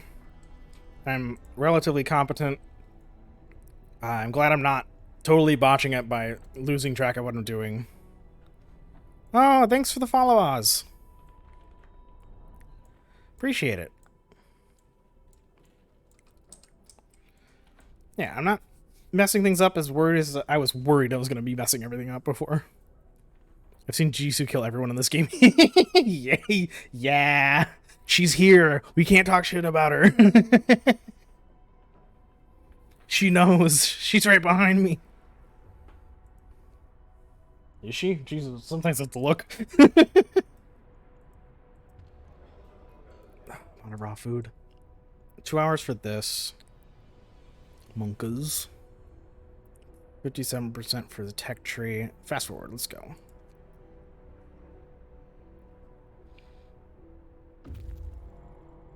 Ah, scouts! Ow. Yeah, gotta be careful with fast forward. My scouts arrived and I wasn't paying enough attention. Missed some valuable minutes. Heaters is research. Let's check the scouts real quick. Raw food and wood. Give me that. There are plenty of priceless supplies in the wrecks of our expedition. Searching among the crates scattered in the snow behind the wrecks, we found the bodies. They're tangled together in a single frozen mass, as if these people were trying to find at least a bit of warmth just before they died. Nothing we can do for them, not even bury them. Just a hunk of piled up frozen bodies. Let's take the resources. 69 raw food and 158 wood. Not sure why they're a frozen huddled mass when they have food and wood. No coal? Burn your wood. Figure it out. What are you doing? I will judge you. The empty hulls of our vehicles that crashed during a blizzard. We've already salvaged everything of value from them. Let's do the observatory. It'll take a day and an hour to get there. I could go to the city first, but I don't think it'll save me enough time to make it worth it. So I'll just do observatory directly there, get some survivors, have them come back. Research. I need food. Hunter's gear. Let's do it. Thanks to better snowshoes and enhanced camouflage, hunters setting out from the hunter's hut will return with more raw food from each hunt. 20 instead of 15.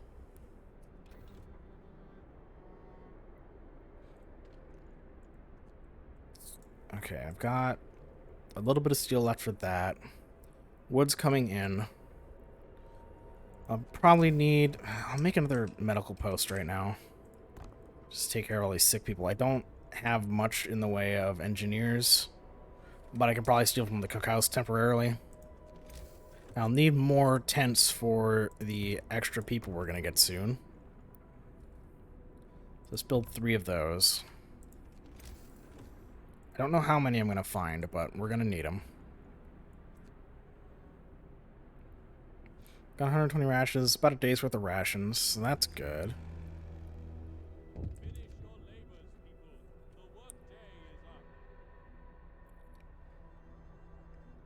Oh, you actually followed through with the raid. What are you doing? Thank you. Thank you so much.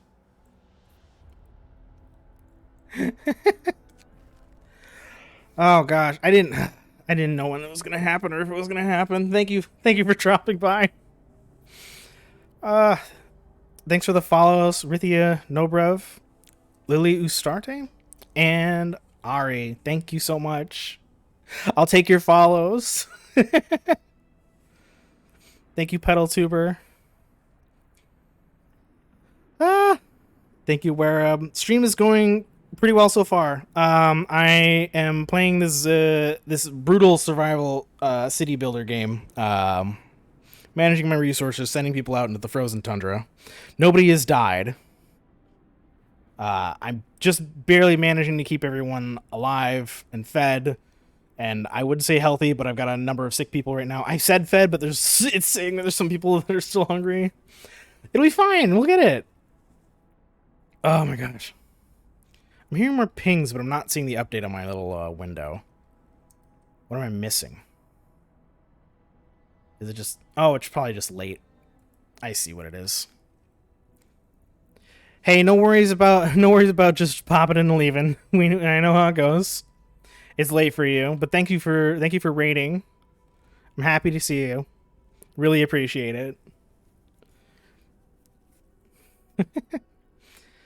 It looks like I got cold people again.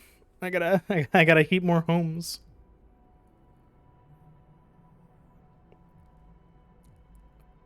Okay, I can heat some homes. Heat one of the cold homes for them 2 days, keep them heated for 2. Heat more homes. Gotta heat houses. They're freezing. I don't know, maybe I'm just mumbling. Maybe I'm saying the wrong words. I don't know. I'm so new. Start heating homes, heating 3 cold homes within 24 hours and keep them heated for 2 days. Or won't address this. Within 24 hours. I don't think I have time. I won't address this right now. I don't think I have time to like get that research done. So I'd need to...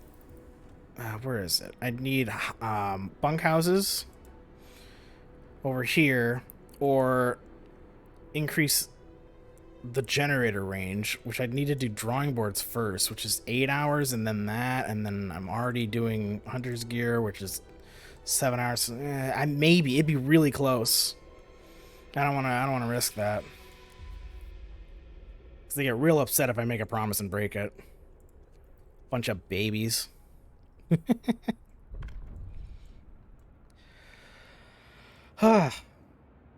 Okay. I've got this built, so I'll take the workers, I'll take 4 of the workers off of the cookhouse to staff the medical post to try and handle more sick people. The laws I got radical treatment going, extra rations or overcrowding. I'm gonna do extra rations, even though I'm a little bit short on food. No, you know what? I'll do soup first, just to make sure that I have food. Okay. So soup will raise discontent if they eat it. Food additives might make them more sick, but I think it gives me a little bit more food than the soup. But if I use extra rations for the ill, then the people that eat the food additives with the sawdust and get sick, I can use the extra food rations of sawdust to make them heal faster after they get sick. Brilliant metagaming right there. Let's see how that goes. Let's do it. It's not false hope. It's just it's totally fine. Don't question it. It's fine. I'll make you sick with sawdust and then heal you with sawdust. All good. More fiber in your diet. Let's go. It's totally fine.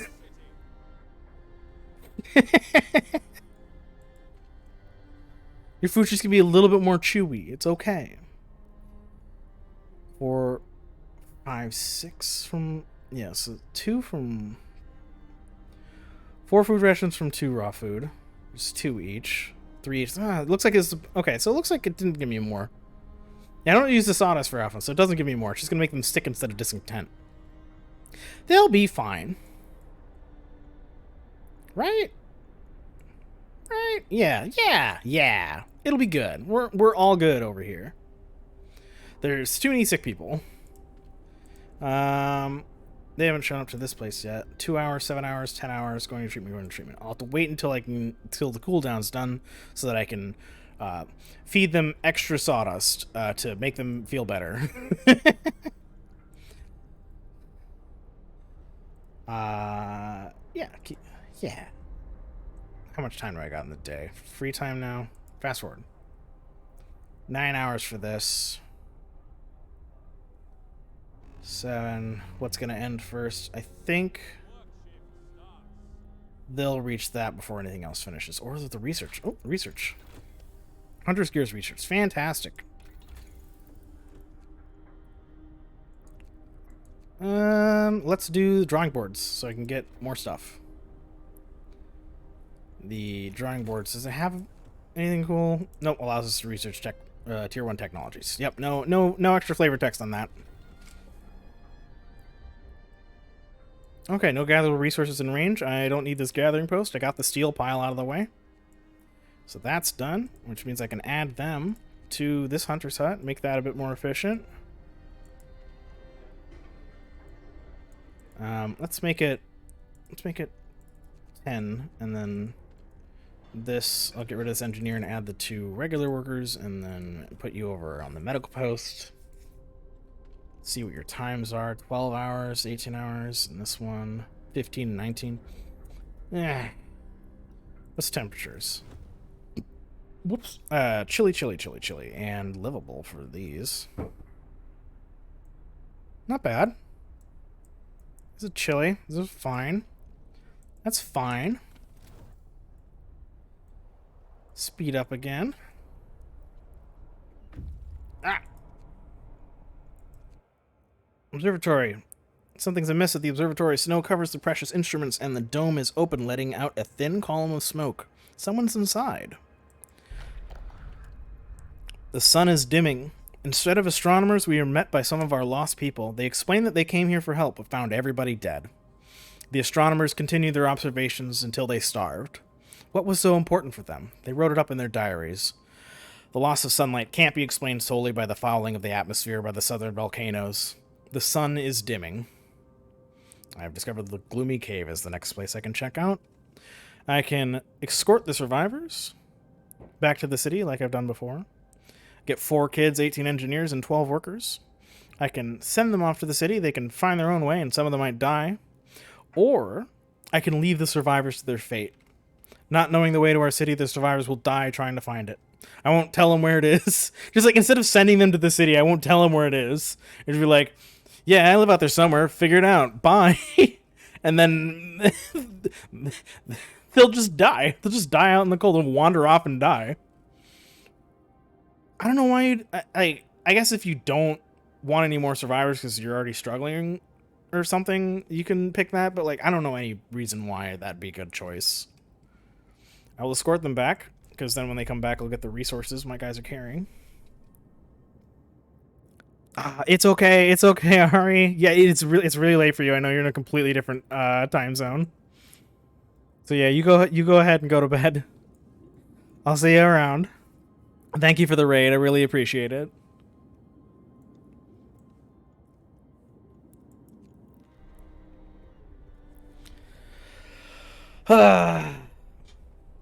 People are watching my stream. This is so weird. Oh no, what am I gonna do? It's fine, just keep talking about the game. You're good.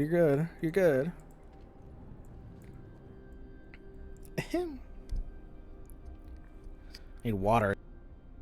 I'm gonna get a refill, so I'm gonna keep this on a slow play speed real quick. I should be right back.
Alright, refilled my cup. Good to go.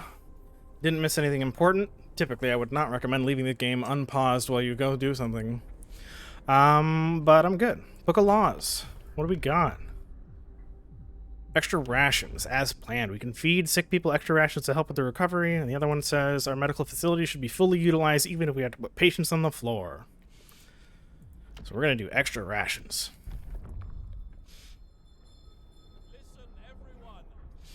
12:10. I could use getting them out of there faster right now because I'm over my capacity by over 100%. So what do we have for time left? 10, 13, 12, 10, 15. Yeah, that could use a boost. So let's 6, 8, 6, 8, 10. Much better.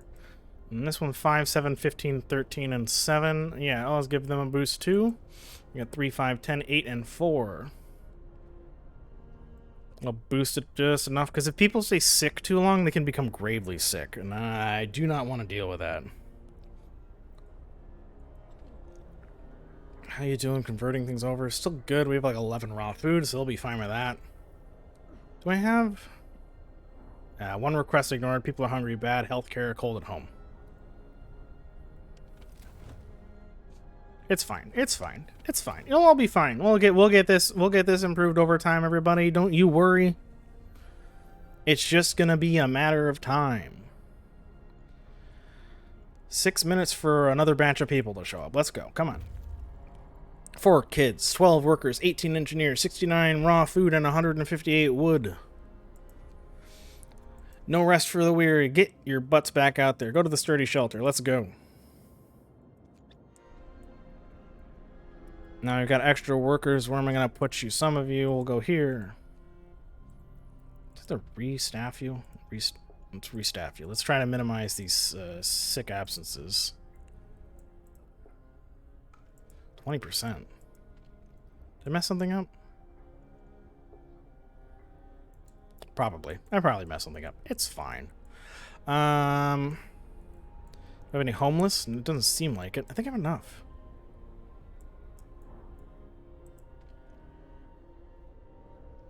Nine out of 10, 10 out of... Yeah, I had just enough housing. I have enough for the kids. 22. So I have... Didn't I build a second one of these? I forgot to build a second. I had to build... I was waiting on resources. I gotta build a second one of those. So I can have all the kids in. We got 15 for each. Because no recent changes of hope. Once they build that, it'll say it's a permanent boost. We can speed up again. I'm starting to fill up on my resources, which is good, actually. So let's plan some extra roads out real quick so I can finish some of these loops. I do not have to worry too much about making, like, efficient pathing so much. As far as, like, where the AI decides to walk. I just need to make sure that paths connect and go to the buildings. So, like, this ring right around the generator is the core amount of roads, and I can do additional rings on each grid point, but I need to have each of those rings connected to the center at some point. So like all roads need to eventually connect it back to the generator. No gaps. Doesn't matter how weird and zigzaggy you decide to make it. If it's like one long snake that never touches back on itself, works out okay. Just totally fine. Nobody seems to have a problem with that. This ain't city skylines. I'm not building streets for cars. 18 available engineers. I can fill up the cookhouse. I have enough wood and steel at the moment, so let's see.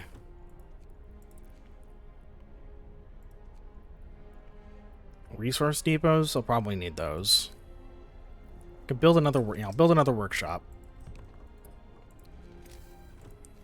Even if there were diminishing returns, it's still useful to have a boost in research speed. And then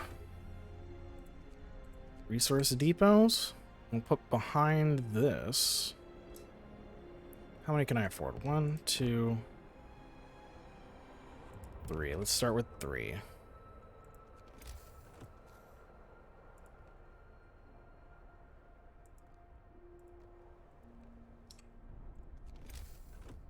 Make some of these road placements a bit cleaner. So I can put some other buildings in there without having them awkwardly bouncing around. There you go. So dismantle those little juts right there. So I have 19 sick people. Why is everyone getting... Are they getting sick in chilly houses? Is it still too cold? I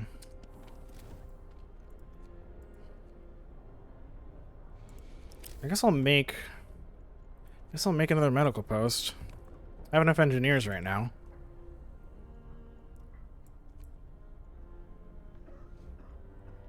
Boost that. Yeah, there's a cooldown for the rations, so I have to wait. It's like a 1 day for the cooldown overall, so I'm like halfway through it. Alright, drawing boards is done, so I can increase the range and the power. I don't have enough wood, I just used it all. Here's the range extension for the sawmill's way down here, by the way. So it's a bit of a path. Medical post upgrade would give me 10% faster healing. Bunkhouse is better housing.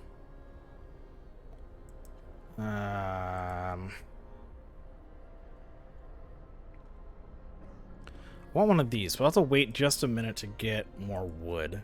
I need 20. There we go. So let's do range first. Just so I can get the extra ring of houses in. Because that'll bring them from chilly to livable. In case that's the problem. I may as well add the heater to the cookhouse. Just in case, because it's not... The cookhouse isn't super well insulated. And then... How's my coal use doing? 3 days worth of... I got enough to... I can use more coal. So that... Turn that on. So the sawmill's livable, and the gathering post is livable.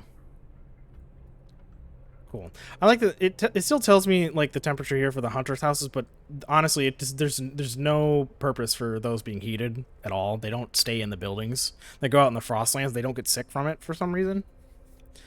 Yeah, so I guess the chili does have a low risk of falling ill. So I suppose, yeah, I should keep them warm. I got my research depots ready. Let's bump up my maximum storage capacity. If you'll take a look at coal gives me the biggest boost of 900. I need a lot of that usually, so watch how that bar just drops. Boom. Still the same amount of coal, but it's... Man, I super increased how much room I have. So what's the default?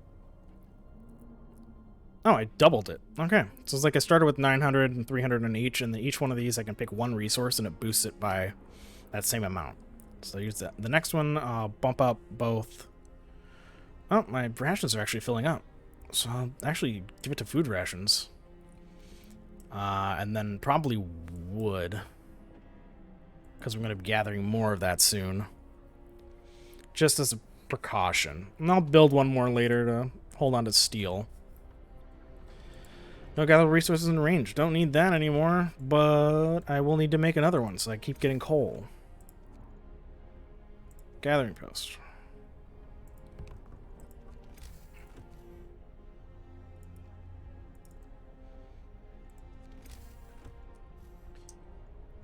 Alright. 4 more hours for the scouts to come back. Oh, what's up? First amputation! To save this patient's life, we had to perform an amputation. As a result, this person won't be able to work. We must do something about it. Consider signing the Care House or Prosthetics Law. Or, just, I see. Someone lost a limb. Okay. And then just move on with your day. I'll do something about it. But I have to wait 15 more hours before doing it. And then I'll build a care house. I have triage over here I can use, which is we can dedicate all our efforts to healing those who can recover quickly at the cost of sacrificing the more severely ill. You have a new ability. You can use triage in medical facilities to instantly heal half the patients, but a quarter of the patients will die. Just flat out, a quarter of them just die. It's not even like a chance. It's just, yeah, you heal half of them, and then a quarter of them are dead. And then the other quarter of them is just still sick. Kind of ridiculous. I do not use triage. Triage is a super desperate move. Like if you have a massive sick wave, which I haven't had issues with that since like early on in the game, like very early on playing the game, when I had like a ton of people and they just all started getting sick. I think I was using the sawdust, and then I just had too many people and it was too cold all at once, so they're just getting sick all over the place. And they can use triage to suddenly get them better so that they can at least work. Because if everyone's sick, they won't work. And then you won't have any resources. So like if all of your people are sick, you won't have any coal, you won't get any food, and then you're screwed. And you could even get it so that your doctors are sick, so that your medical facilities can't even treat people. So you're just screwed completely. So yeah, triage is good for that very specific emergency scenario. Otherwise, it's not a good idea. Or I guess you could just sacrifice a quarter of your people just so that you can get more bodies in your snow pit to use for organ transplants or fertilizer. I don't know. It's a choice. Guess I got one amputee down here now.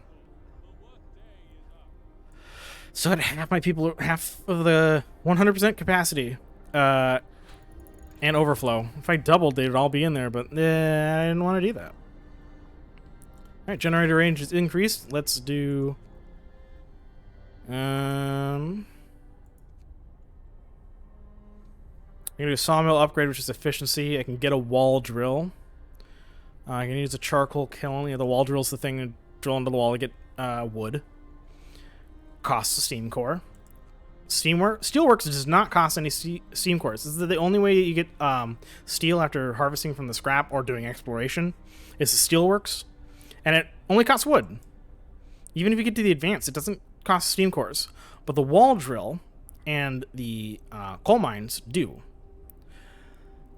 And the thing about the coal mines, the wall drill, and the steelworks is that all three of those specific versions are infinite resources. So like you put in a coal mine, it'll infinitely gather coal at a set rate amount per day.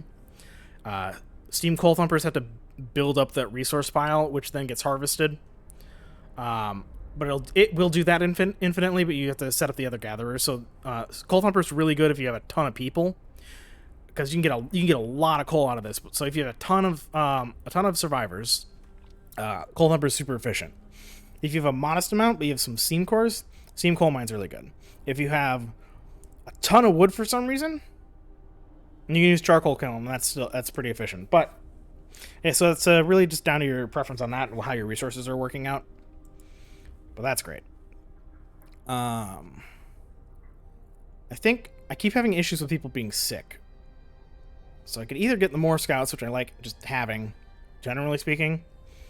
But I think I can wait a little bit on that, because I'm going to hit like a soft cap on some of my exploration until I hit a story point. So I'm going to do medical posts first. 2 more hours in this guy.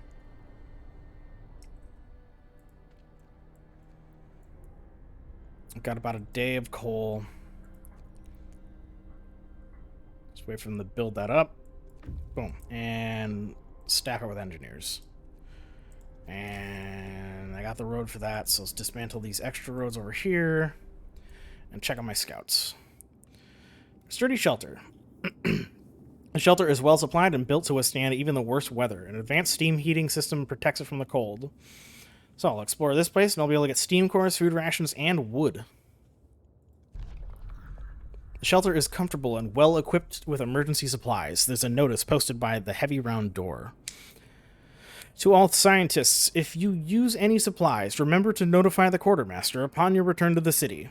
This means there's another city out there. A signpost by the trail points in 2 directions. London, 1,934 miles, and home, 27 miles. So I discovered Steel Bridge. Let's take these resources. And move on to the Steel Bridge. I can't use the steam core yet, so there's no point in me bringing it back home right at the moment. I have 2 days worth of food rations, so I'm doing good on food, which is great.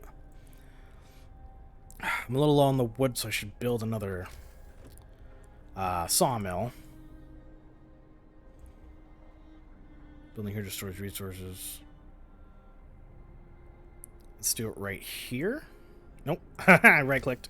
Or I could build it over here. Kind of double up on something. No, I'll do it on this spot. And get this road all the way over there. Staff that up for wood. I'm building over here already, so I'm going to clear out this wood first. 500 and 500. Yep. I should get coal harvesting after my extra scouts. So by then I'll be out of the piles. How are my medical posts doing? 12, 19, 20, 23, 4. Let's boost you. 12, 3, 21, 23. You're kind of all over. 13, 16, 16, 16. I can boost that. That's not half. I guess it was less than half. Like a third? Ish? Oh, hello. She was Our very visitor. upset, and she wanted to be with you. And Puppy's upset? Yeah. I'm gonna puppy over here, sitting at my feet again. No, move out. You No? should sit in her lap. Oh, she's going on my lap. Oh, Yeah, hello, you've got puppy. a lap puppy. Hello, Pomeranian. There's no camera. You don't get to see the dog. You can only imagine her. But now she's in my lap. Just look at my hand. What a goofball. Let's staff this sawmill. Oh, don't put your nose in the mic, you goofball. Leave that alone. Workers in there. It's fully staffed now.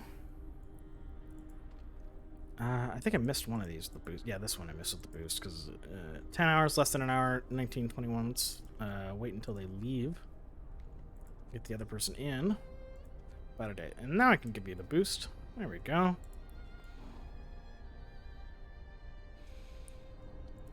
Let's fast forward a little bit more. I'm gonna boost up these work times for the sawmill because I want more wood. 21 hours left on the coal. I'll boost that too. I have the room to do the extra labor discontent.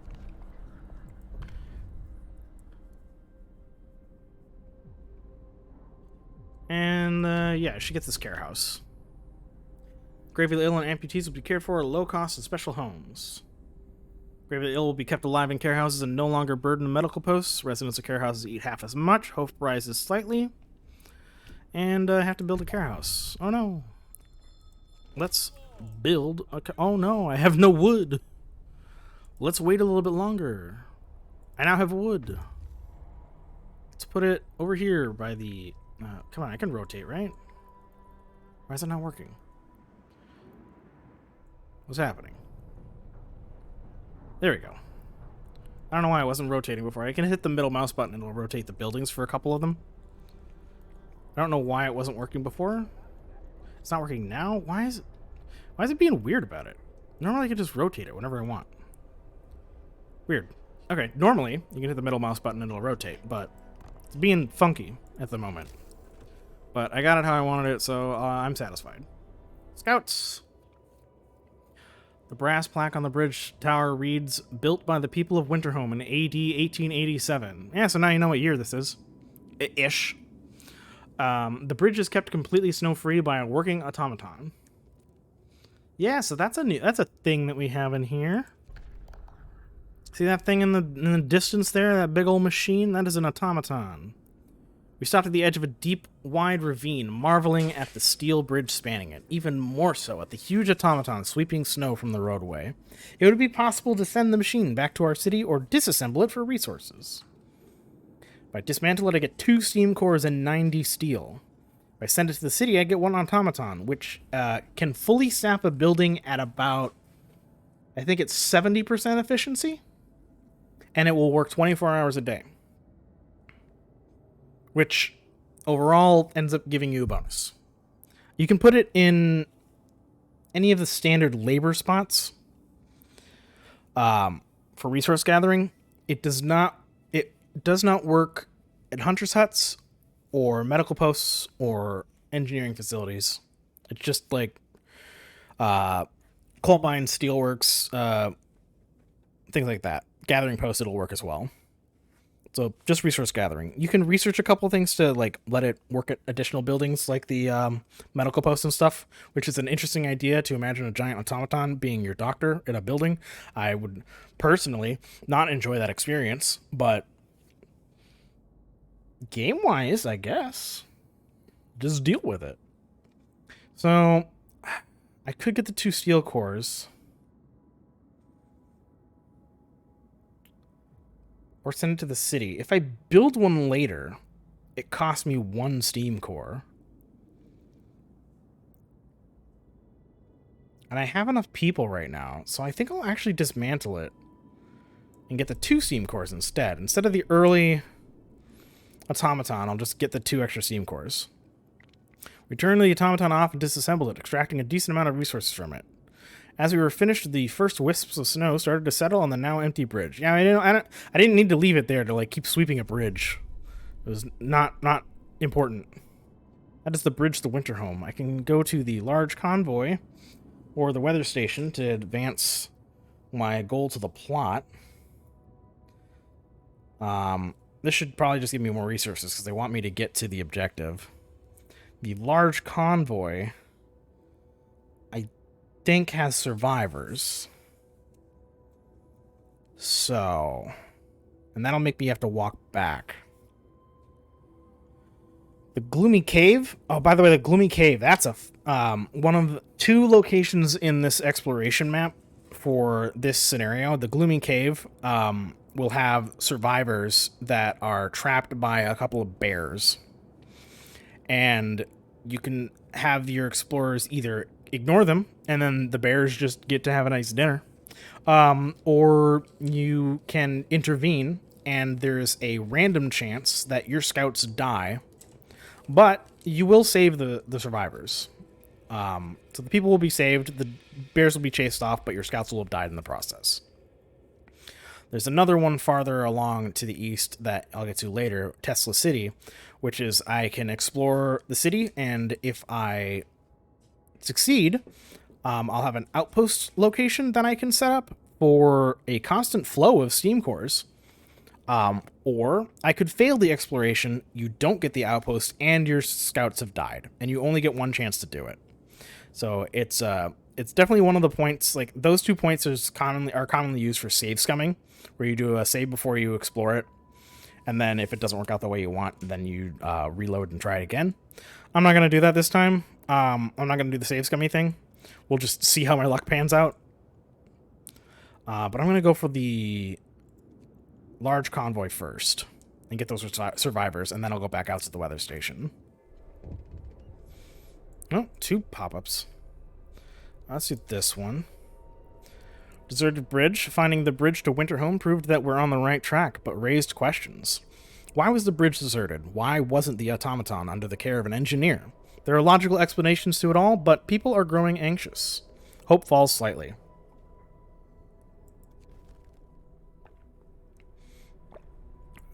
And this guy, a frightened patient. One of our people is facing death, but he's still refusing amputation. He keeps screaming that he doesn't want anyone to touch his leg, and he won't change his mind, even though the gangrene will kill him in a matter of hours. I can either let him be. This person will probably die. He does. Almost always he does. Gets gangrene. Or you can cut off his leg, and he's an amputee. And he won't be happy about it. I don't remember if he comes to terms with it or not. But, yeah. Drastic measures. It's called radical treatment for a reason. It's pretty radical and not in the cool 80s radical kind of way. It's, we're cutting off your leg, man. Good luck. Don't worry, I'll build you a new one later if you stick it out. Believe in me. How's the temperature stuff going on, by the way? I don't need that to be heated.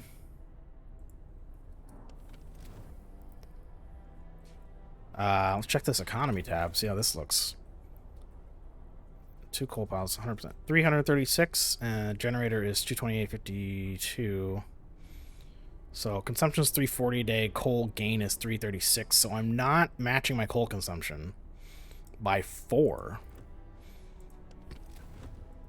And this is 1, 2, 3. It's literally my 4 heaters are pushing me right above equilibrium. And it's gonna get colder soon. But it's okay, I'll be able to match. It'll be fine. This one needs more raw food, but I have 3 days worth of food. Let's speed up a bit. Research is done. Medical post upgrade is finished, so people will be feeling better. How much food I get from the hothouse again? 30 raw food a day. Costs a steam core to make a hothouse. I'm good on the food right now. I'm doing okay with the food, so I don't need it. I need the coal. I need coal. That's what I need, is coal. Coal thumper, coal mining. I can do coal mining now.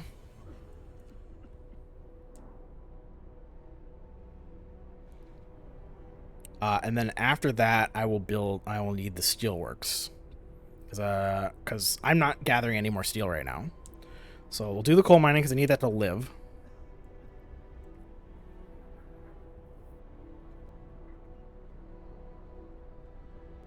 I'm going to wear out my throat. I'm so not used to talking this much. How's that care house? Still have 2 days for it to finish. They'll finish it. Just not there yet. I'm talking so much and actually like trying to focus on everything I'm doing at the same time that I'm not going through this game as fast as I normally do. So I'm like, why aren't things done yet? And I was like, oh, right, because I'm playing at a normal speed. Yes, hydrate. I have my water. It is here. The one thing I managed to learn from always being in these streams is redeeming hydrates on people, so I have to live up to that. I have to do the same. Also, hello T. Thank you for watching. A care house has been established in accordance with the new law. Just respond to the comment. Oh yeah, by the way, hi. I don't need this. I don't technically... yeah, I don't technically need that. Okay. Oh, shoot. I didn't realize they were there. Large convoy. This is a convoy carrying workers that got lost in a blizzard. They are weak and have no provisions. We should listen to their story and escort them to the city. Okay, hi, Dashi. Is it Dashi or Doshi? I don't remember which way to say it correctly. First or second?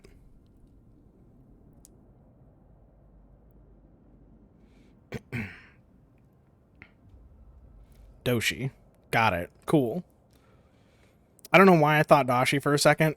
I feel like I know it was Doshi the whole time, and then my brain was just like, I don't know anymore. I don't know. Doshi.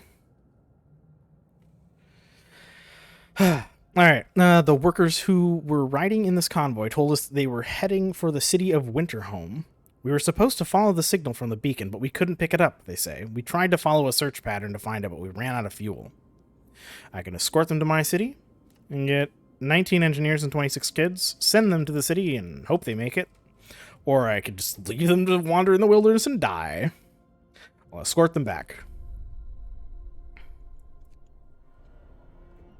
I've got 60% on this and 17 hours on that. Let's speed up a little bit. 8 sick, 15 being treated, so I'm actually catching up to that, which is good. And then they start getting sick. Everything's chilly.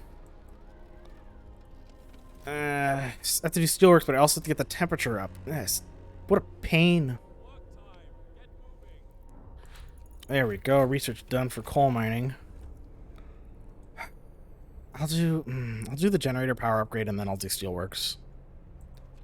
I do need people to be warm. I don't want people to keep getting sick forever. Wood 10 steel. Yeah, I can build 2. Well, I can build the second one when the scouts get back, because they have steam cores. I only had 1 on hand. We have just used our first steam core. Steam cores are a necessary component in advanced technology. We can't manufacture steam cores in the city, so let's hope our scouts find them during their expedition. I see. Yeah, the only way to get them is to find them out in the wild, or get good luck on the Tesla outpost and get an outpost set there. There's going to be a few spots where we can set up an outpost, and I think we can only set up one for each outpost building we can make. And I think at most you could build two, but I think you can only do one in this. So I'll have to pick which resource I want to get. But it usually does a really good output for resources. We have to choose, like, if you want to do a wood or coal or steel or the steam cores. I think there's food rations is another one. It's just whichever one you're short on is really good to get. A note of thanks. Someone has left a note at the care house. It reads, "Thank you. With all the work we have to do, it's so hard for families to properly care for an invalid. Places like this make life a little easier for us all. I'm glad I could help." Someone to take care of those who need help living is good. I need 20 steel for a resource depot. I can't fill up the food rations, or gonna max out their storage if I don't get another one. I already have one for food rations. 4 days. I'm doing good on food. My wood's catching up, which is good. 15 hours on the coal. Yeah, I just finished the power upgrade. Now I can do steelworks. I'll need that. 14 hours left. How much is this? This is going to take 7 hours for that. They're going to build this coal mine, and I'll be able to staff that in a bit.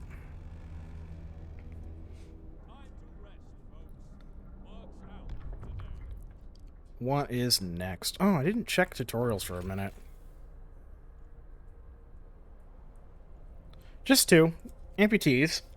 People may become amputees as a result of serious frostbite, work accidents, or other mishaps, or after becoming gravely ill and being saved by radical treatment. The amputees can't work, but they still need to be housed and fed. Later in the game, you can research upgrades that will help you find solutions to this problem.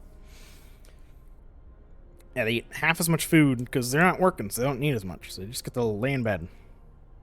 And the care house is same little information. People who become amputees will move to the care houses, freeing up the homes for others to live in. Yeah, they'll live in the care house instead of an actual tent or bunkhouse or house. So they won't be in the medical posts and they won't be in the houses. They'll be in the care house. Care house residents can't work, but only half as much as others. If the sustain life law is signed, the gravely ill will also move to the care houses. What's interesting, we don't staff us. They just like stay in the care house, but like nobody's working there. But hey, it works out. I'll take it.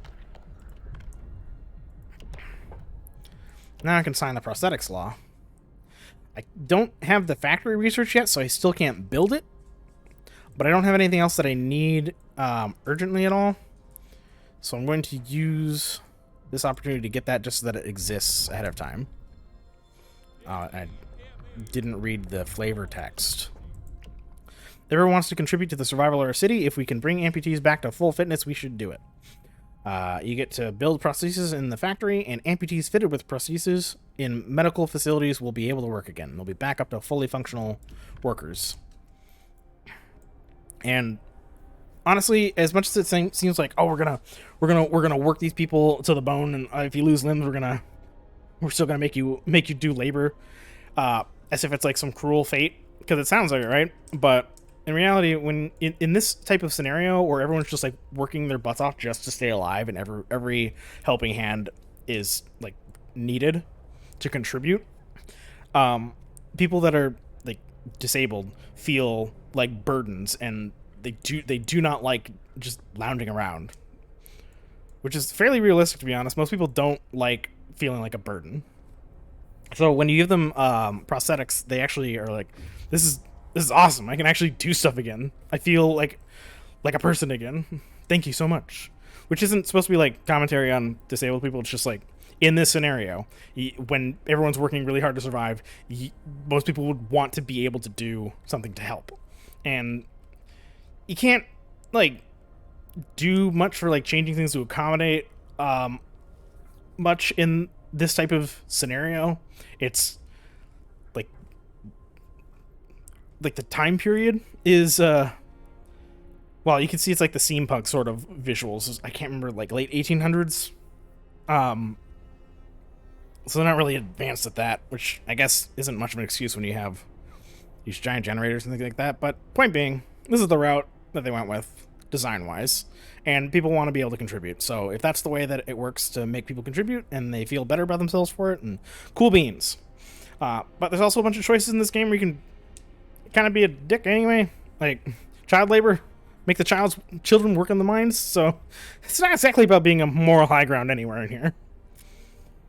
I just think it's an interesting thing that when you give them the prosthetics, they aren't like, oh no, you're working us to the bone. They're just like, I like contributing. If you make the kids work in the mine, they're like, what are you doing, you jerk? All right, it's fine. I'll roll with it. Guess we won't die. My scouts are back. I got a whole bunch more people, a whole bunch of resources. I have 42 homeless now, so let's plop some tents down. 1, 2, 3, 4, 5, because 10 each, so I'll need the extra one for the last 2. How many kids is this total? One in palliative care. 22 children, so I'm still good with just the 2 child shelters. That'll cover everybody. I can fully staff the sawmill with workers. Let's do that. I prefer to keep, like, the workers as just, like, either just being engineers or just being regular workers, per building, just for the sake of keeping track of it. Oh, no, somebody died. What happened? They died of sickness. Accidents deadly cold will keep claiming lives in the harsh world. We need a way to dispose the body. So much for a deathless run. Rip. You can take care of themselves. I just signed a law. How do they die though? It's not that cold, is it? I mean, it's 40 below zero, but like, look at this. Livable housing. How did you freeze? These are chilly. It's like nobody should have been that sick. This is just somebody who's regularly sick should have gotten to like deathly ill. There's one of the amputees that died because we had 2. Maybe. Oh, you know what? Maybe it was the guy that cut his leg off. Yeah. I just clicked the wrong one. Yeah, the man whose leg you ordered amputated has committed suicide. He left a note: I can't live like this, unable to work without purpose. I don't want to be a burden, just another mouth to feed. If I had the prosthetics constructed in time, like I'd researched it and had the factory and built a prosthetic, then he wouldn't have killed himself. But I got that event fairly early on. Sometimes they don't even get that at all. The radical treatment prompt where the guy just doesn't want to get it cut off. Sometimes you just don't get that that incident, and I got it pretty early on, so that kind of sucked. I'm gonna save Glooming Cave for a minute. I'm gonna do Bridge to Winterhome as a shortcut, and then get to the weather station. Too many people are sick. Can I feed them? 16, 17, 6. Yeah, speed you up a little bit. Speed you up anyway. And speed you up. And then I'll probably build another medical post just because I have more sick people than I usually do. Oh, I know why. Ha! Dumbass, I'm giving him freaking sawdust. I forgot I was feeding him sawdust. I'm so dumb. Usually I do that when I'm like in a tight bind. No wonder I was doing so good on food. Jesus. I'm so ridiculous. Alright. How we doing on coal, by the way? I'm still outpacing myself because I got too many heaters on right now, don't I? Do I need all the heaters on? Yeah, the heaters still need to be down for those buildings.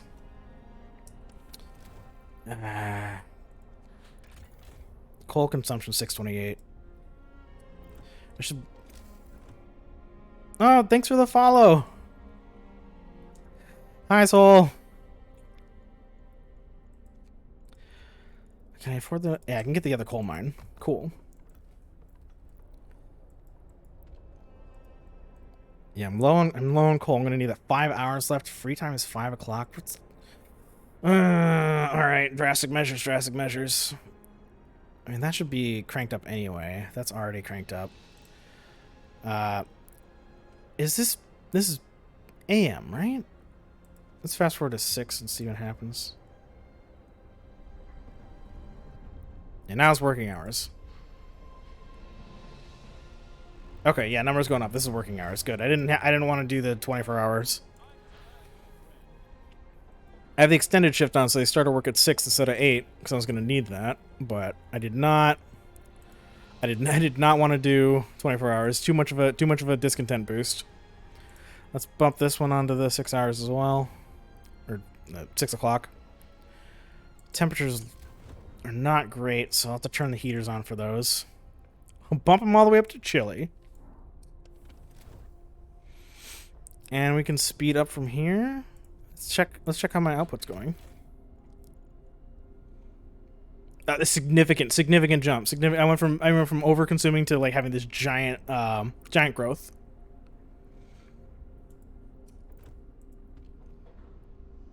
$24 per hour. I don't know how much that is in a day, but it's fine. $24 per hour for all of these, huh? All right. Let's fast forward. Oh shoot! I didn't staff this other medical house. Let's go. Get them into for treatment, and then research for steelworks is done. More scouts, bunkhouse, steam hub. Steam hub is 3 coal per hour, and the heater was 1. So if I cover at least 3 buildings, it's worth it, but I don't have any gatherings like that yet.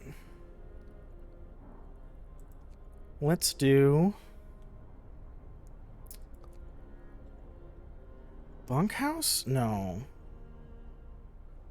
Sawmill upgrade. I don't need the wood. I'm doing fine on wood. Let's do drafting machines. Let's just get the next tier of research available just in case.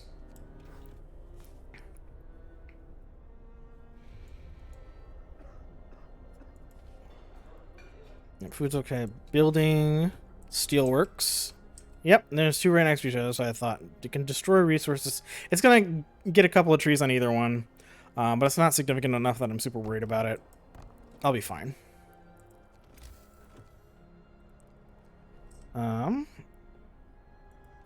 Let's zip this over here and boom. Got roads attached. Those will be done soon. Finally be able to build up some steel. 2 hours for the scout. I'm just keep an eye on that. Alright. Almost there. Boom. And now we can get into the weather station. 16 hours for that. And more water for me.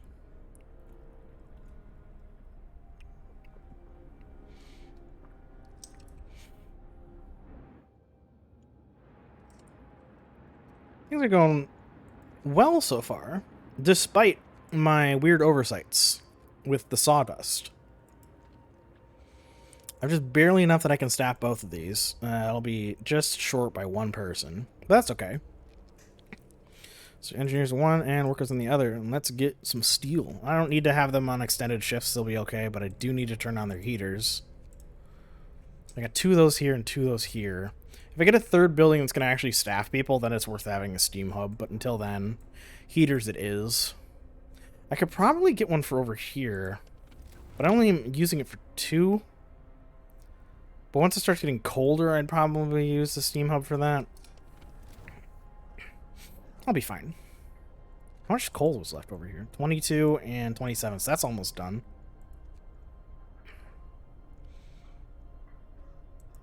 But then I'll just... then my coal gain might drop too much. Well, we'll find out. I think I have another spot. Yeah, I have another coal mining spot over here I can do. Yeah. So I'll just build that when this is drained. Whee!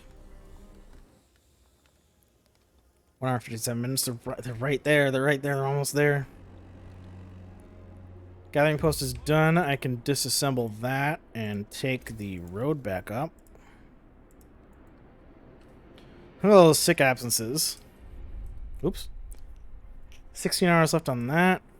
Yeah, that's depleted, so let's check this. Yep, and it's slight overconsumption. So I'll build the coal mine. Drafting machines is done. So coal mining optimization, 10% more efficient. That would be enough to put it over, but I do want to like kind of be able to build up some stockpile, so I'll do both the coal mining and the extra mine. I should read my flavor text when I go back. Weather station. There's nobody in the weather station, but everything still seems to be operational. We could try to find out what scientists from Winterhome were working on. Explore. Grim forecast. We found scientists' notes. They predict that the Great Cold is going to get much worse. What's more troubling is that the observations ended abruptly months ago. There's also not a can of Spam, not even a crumb of bread left in the pantry. It's obvious they moved out for good. We can see the city of Winterhome from the roof of the weather station. I discovered Winterhome and a coal mine.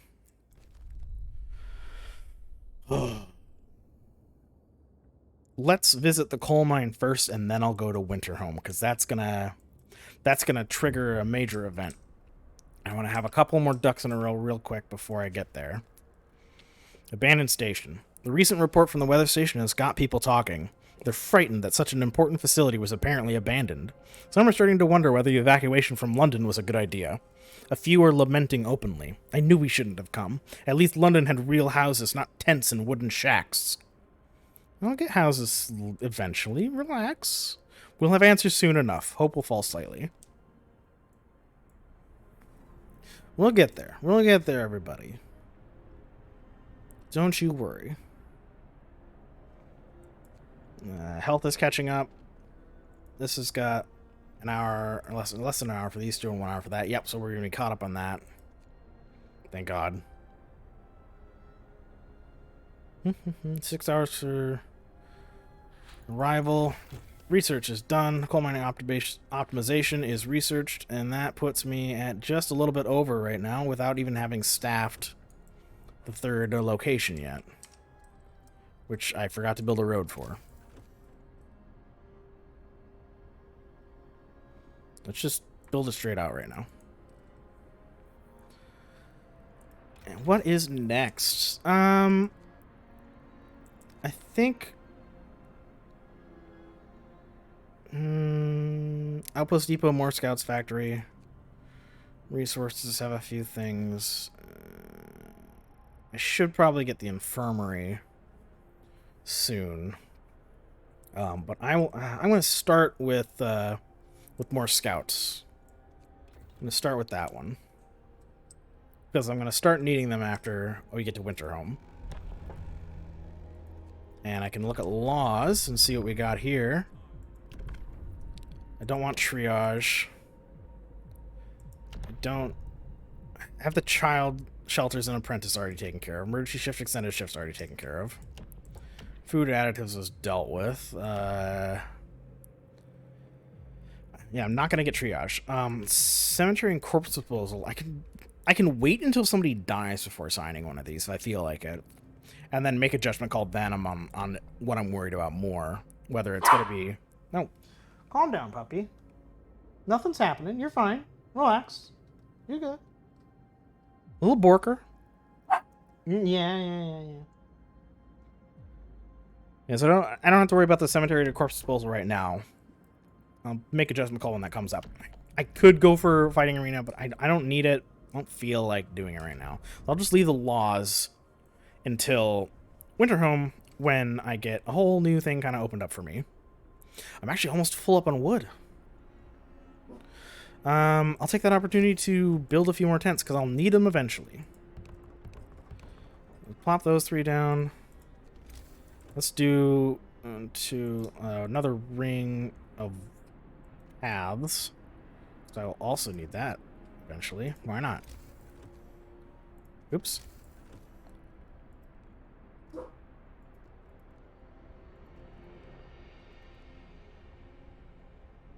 I mean, you probably didn't need both of those, but you know, whatever, it's fine. I have enough wood, I don't need to worry too much about optimizing that. 10 engineers. Boom, right there. Staffing that, which puts my coal gathering, again, way up above. Perfect. Give me that overflow. Wood gains 212 a day, 72 a day for steel. The cookhouse isn't doing anything, but that's fine. 320. Food consumption. Oh, it's not keeping up with food consumption, though. Yeah, so I guess I will have to make more cookhouses. Yeah. That's fine. I won't need it yet. I'll wait until things are starting to drop, and then I'll build one. I don't need it at the moment. I'm pretty much full on stockpile as well. Alright, coal mine is automated. Its engine is pressurized, but the mining has stopped. The snow around it is untrodden, and an eerie silence hangs in the air. More coal than we can use. This coal mine was in operation until very recently. The machinery isn't running now, but there doesn't seem to be anything wrong with it. Perhaps the mine simply extracted its quota or filled the loading bay. We could retrieve plenty of raw materials if we took the machinery apart. So I can just take the coal, 263 coal, or I can take apart the machines and get 209 wood, 200 steel, and 2 steam cores along with it. But then I won't be able to use this as an outpost. And I want to keep my options open, just in case. Even though I'm doing fine right now, just in case. I'll just take the stored coal and leave it as an outpost possibility. And now we'll go to Winterhome. 20 hours, trigger that main event. I'm going to leave this on a regular speed for a minute. Refill my water again because I have run out and I need more because I am not used to talking for hours. How long is this? 2.5 hours? Jeez. Alright, I will be right back.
I have returned, and there's been almost no progress because playing on regular speed is slow. But I got my water ready to go. Very long I should do this. I think 4 hours. I think I'll cap out at 4 hours. I'm at 2.5, so an hour and a half left. I think that'll get me at least decently through some of this game. I don't know if it'll get to the end, but I'll probably do another stream on Thursday, because I definitely can't do 2 days in a row of talking this much.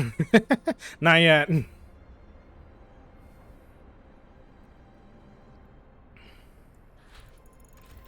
More scouts is done. I haven't been reading my flavor text on this stuff. Generator power upgrade. Nope, that's just regular. Maybe some of it doesn't give me much. Yeah, just a some of this is just giving me basic information about what I just got. Coal mining optimization. Yeah, it doesn't tell me anything extra.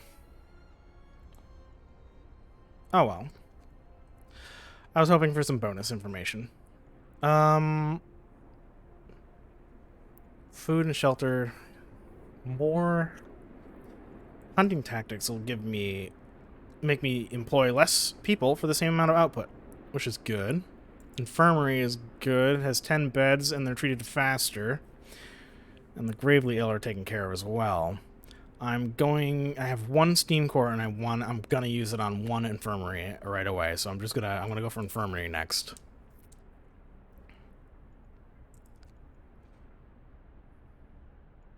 How's the heat? Doing good.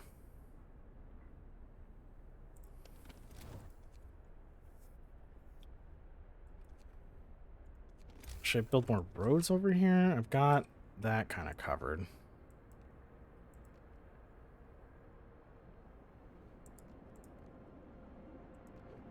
Finish up that ring.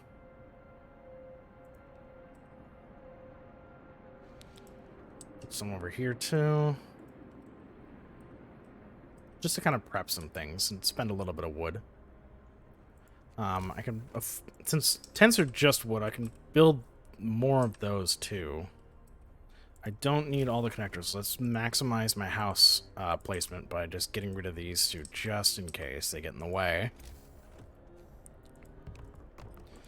4, 5, 6, 7, 8, 9, 10, 11, 12, 13, 14, 15, 16, 17, 18, 19, 20, 21, 22, 23 extra houses.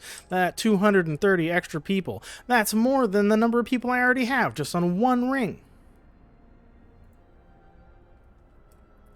But I'm gonna fill them up. I might end up destroying a couple of houses later just to place in certain things, but we'll see how it goes. It's fine, it's fine. Winterhome. Alright, here's the moment. We climbed up to the edge of the city. We stood there, speechless, staring at the scene of devastation. It's a city of the dead. Most of the buildings are destroyed and the generator has exploded. The fall of Winterhome. The streets of the ruined city are littered with the scores of dead bodies. The City Chronicle describes the shortage of food and citizens' increasing despair. The following squabbles, riots, and descent into anarchy, fights for dwindling resources, and the eventual starvation. The last entry, God forgive us, we're eating our dead. There's no hope. We are on our own.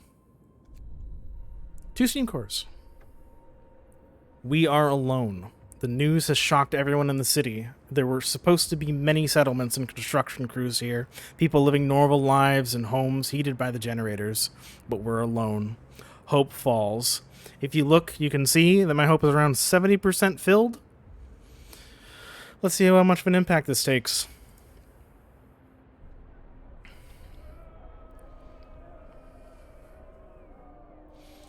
We should never have left Britain. Why did Winterhome fail? Are we all going to die here too? This place is a deadly trap. We need to get out of here. They're all dead? My hope has fallen to about 10%.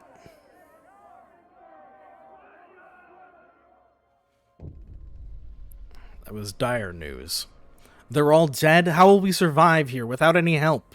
We have to go back to London. There's no hope for us here in this frozen desert. People start to gather as the news of the fate of Winterhome spreads through the city. Some of them want to drop everything and flee to London. Panic is starting to set in. I must give them purpose. Now we have a fresh arc of laws to do. I can either go for the faith and spiritual strength route, or order and discipline. It's 2 different flavors of similar things. People are shaken, racked by fear and doubt. They've lost hope in our chances of survival. Desperation could quickly push them to commit reckless acts.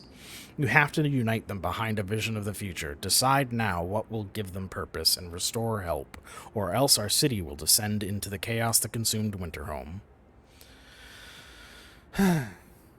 So, just for the sake of it, if anybody's still watching, do you think I should go for order and discipline or faith and spiritual strength? I'm going to have a drink. Oh.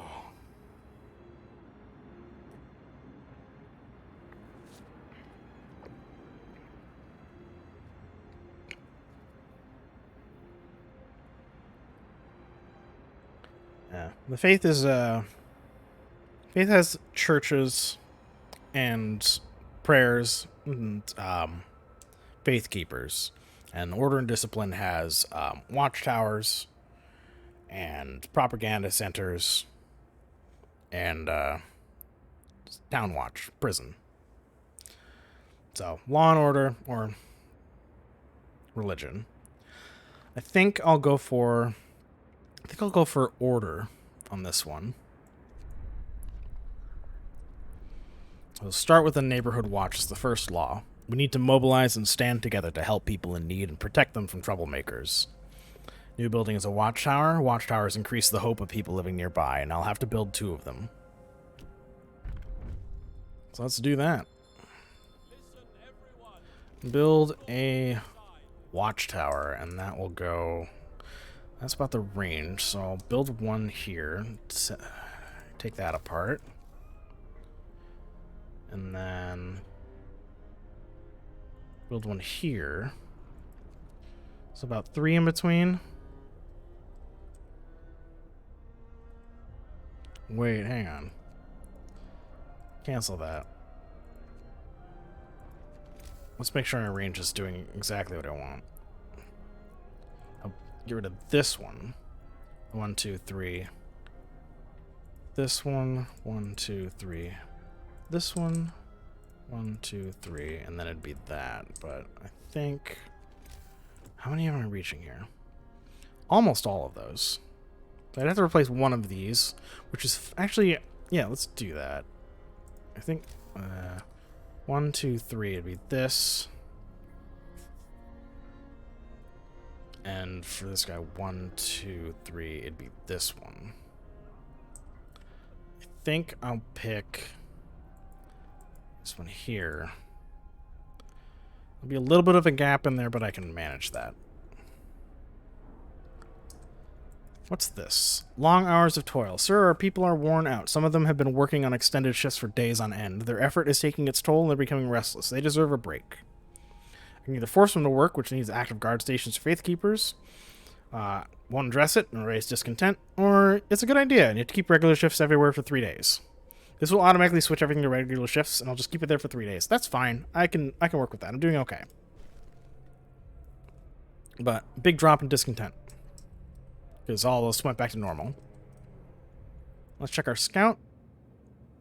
Winterhome gives us an outpost for wood. I got Snowcliff to go to, which I think is more resources. And I'm doing mostly okay on resources. How much do I have here right now? Coal and steam. I think I'll go back to the city for now. Send them out the other direction. And I forgot to build another scout team. So let's find out where I have them here. Get rid of that, switch to engineers, and make another scout team. I'll send them to the Gloomy Cave and do that risk and see how that played out.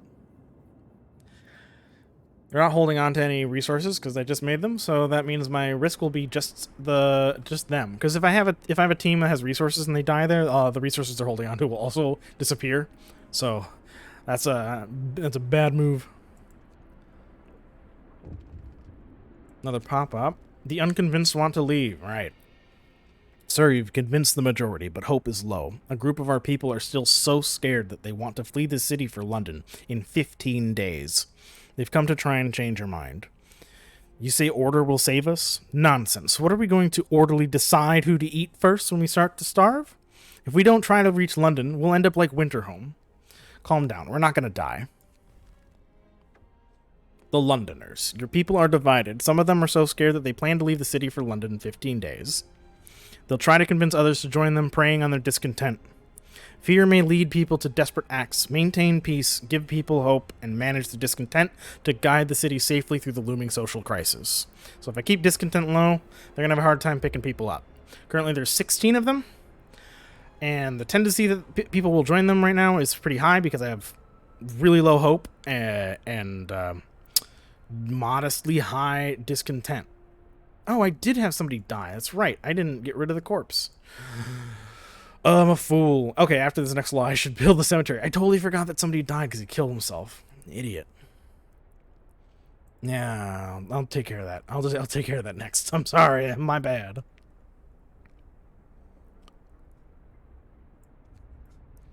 What do I got going on right now? I'm mostly okay. Let's see if I can build... Can I build more resource depots without destroying resources? That's 1, 2, 3, 4, 5, 6. Yep, I can build a few of those. That's perfect.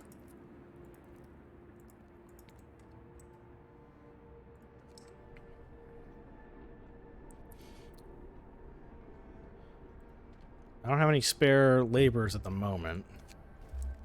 People join the Londoner. Sir, the people who want to leave for London have successfully urged their friends and neighbors to join them. People are more easily persuaded because they have little hope in our ultimate survival. It's up to 30 now. I made them build too many things in a row, so they haven't gotten to the watchtowers yet. They will soon. It's fine. It'll be fine. We got this. Got about a days of coal. How's my output going for this? Coal, I make more than I get. Wood's fine. Steel's fine. Food consumption, I'm starting on the decline.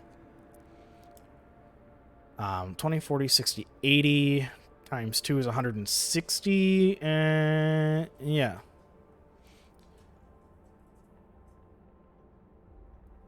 $339. Yeah, so the cookhouse is doing fine. So I just need to. I need more efficient hunters' huts.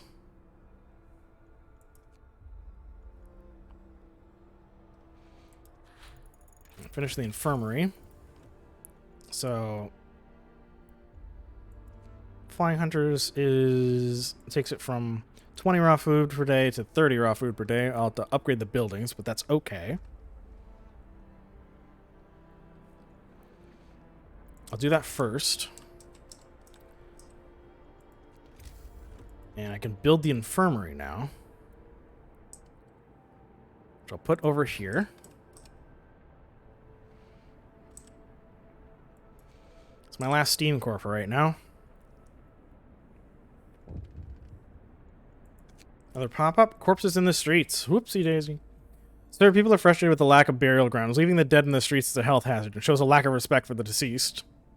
I'll solve the problem. You have 3 days to find a place for the dead, or I won't address this right now. Yeah, I 3 days is enough time. I'll wait for the cooldown to wear off. My bad. I forgot about the dude that killed himself.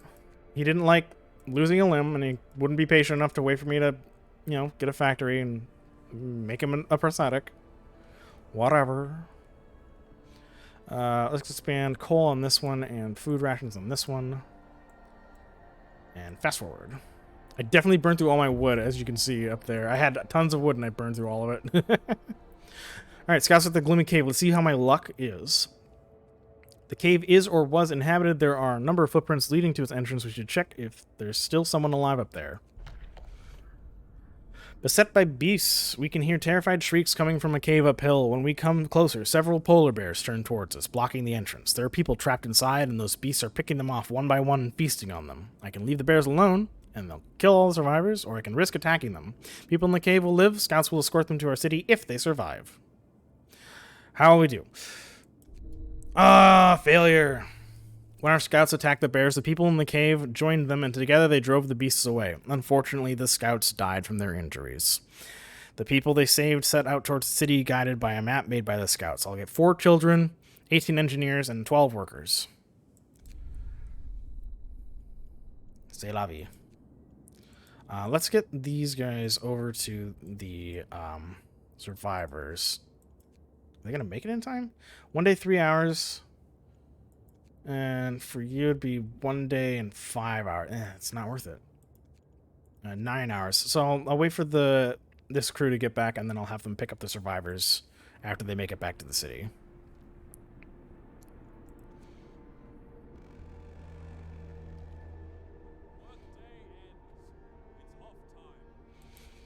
I think I can build another workshop. I'll have enough engineers.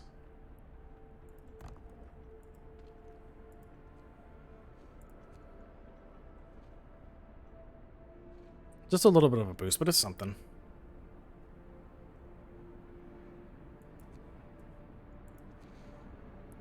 And the scout team's almost back. Boom. I got 3 steam cores and some coal. Fantastic. Alright, go get these guys. 14 hours. You're empty for now. You're empty for now. I'm gonna get rid of these couple of medical posts. I don't need all of them. No, I'll keep one of them. I'll keep that one, and then disassemble.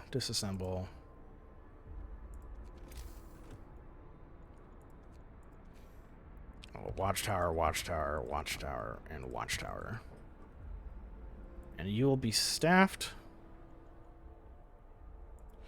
Actually, I don't even need the other one, but it's fine. It can stay there.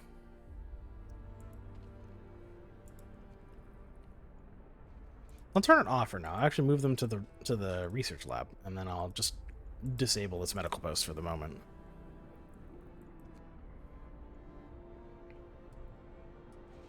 Lunder's up to 42 followers. Give me a minute. Give me a minute.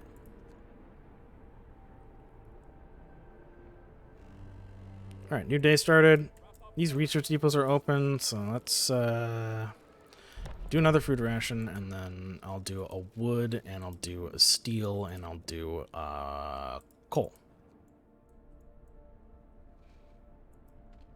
Watchtowers need to be staffed, but I'll wait for the survivors to come back, and that should give me enough people to staff those. The churches don't need to be staffed, so that's a little change, but they're also a bigger building, which makes placing them a little bit rougher, but it's fine. Huntress hangars are ready, but I need more steel to build them. Laws are up, so let's do adaptation, and then cemetery gives me what? Nothing. It's fine, it's fine. Ceremonial funerals will give me something, but I'm gonna do corpse disposal, even though it's Hope Falls, Discontent Rise, because I can use them for something later. And I'm nothing if not utilitarian in this game sometimes. I will put the snow pit way the heck out here, because it should not be warm. It needs to stay cold, keep the bodies cold. Let's put it way out in the corner. You know, from 10 hours for the survivors to arrive to like 3. Tech tree. What resources am I really short on? Not too much, to be honest. I'm doing okay at the moment. I get lighter scout sleds to make them move faster. Outpost depot. I think about the hunting tactics first, and then I'll do lighter scout sleds. Because that'll give me more workers to fill up these slots that I'm now opening up.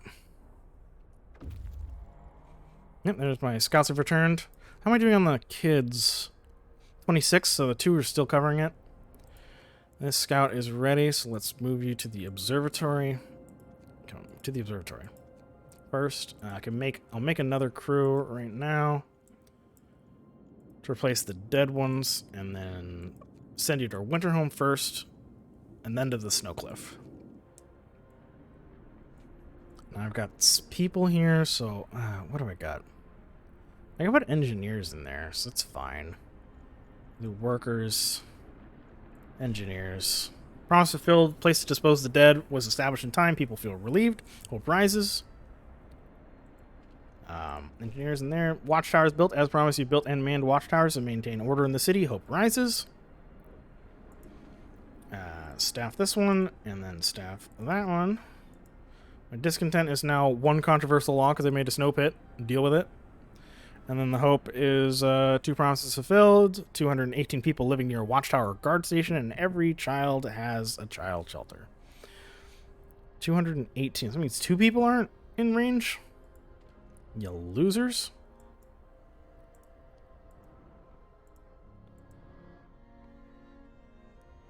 This place is fine. This place is fine. So it's those 2 houses.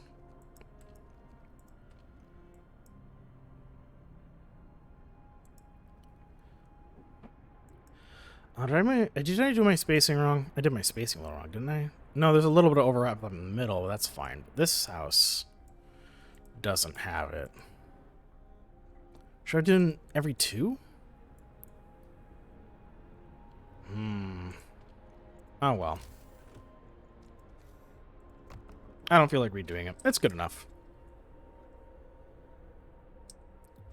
I can build something. I could build what is it? More hunter's hangers. I wanted to upgrade to hunter's hangers. Get 2 of those bumped up.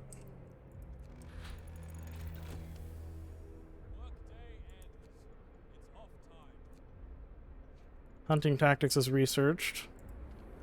So let's get the engineers off and make them workers. So we're going to save engineers for something else.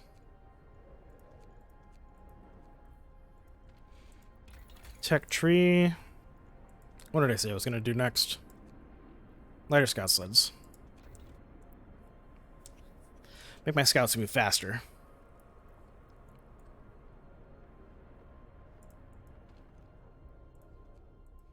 How's the heating doing? Mostly okay. These are whole or cold, so I'm gonna have to do another range expansion, which is gotta do medical calculator or mechanical calculators. Next tier of research. And then I can do the expanded heat range. Alright, scouts arrived with the observatory, send them to the American camp. Let's fast forward this. I still have 19 hours for the extended shifts to not be used.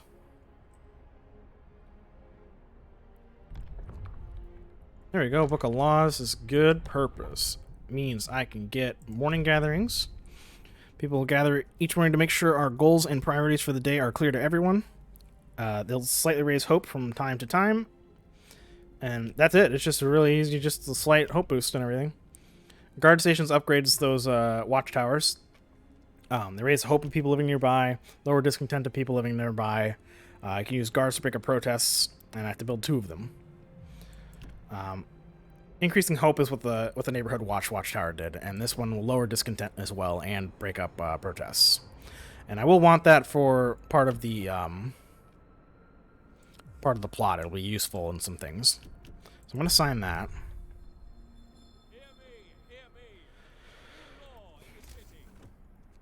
I need steel. I need more steel to be able to build that.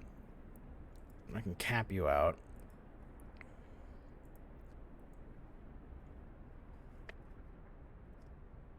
Is there something I was forgetting? I feel like I was forgetting something. Nope, that's fine. Fast forward for a bit.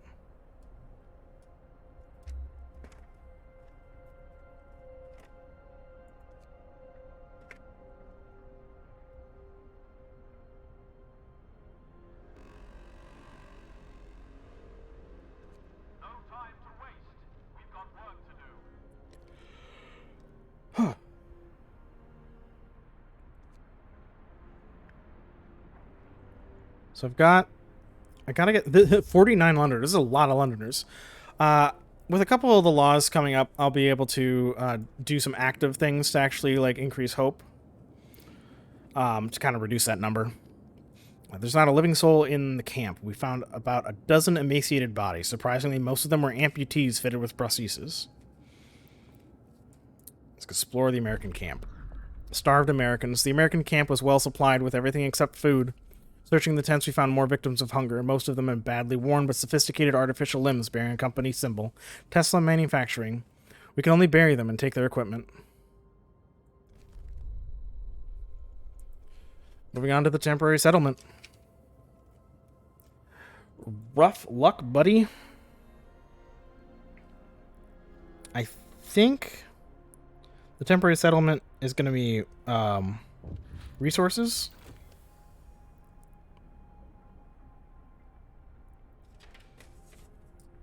What's this guy? Timely intervention. Sir, a child climbed the generator, slipped and fell, but was thankfully caught by a neighborhood watch member who was on patrol nearby. He then escorted the child to his mother and gave them both a good talking to. Could have ended with a broken leg or worse if it weren't for our watchman, a neighbor commented. We're lucky to have them. I'm glad it ended well.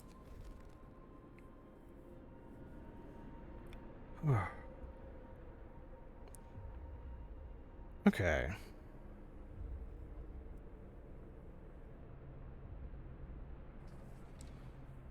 What tech should I go for now?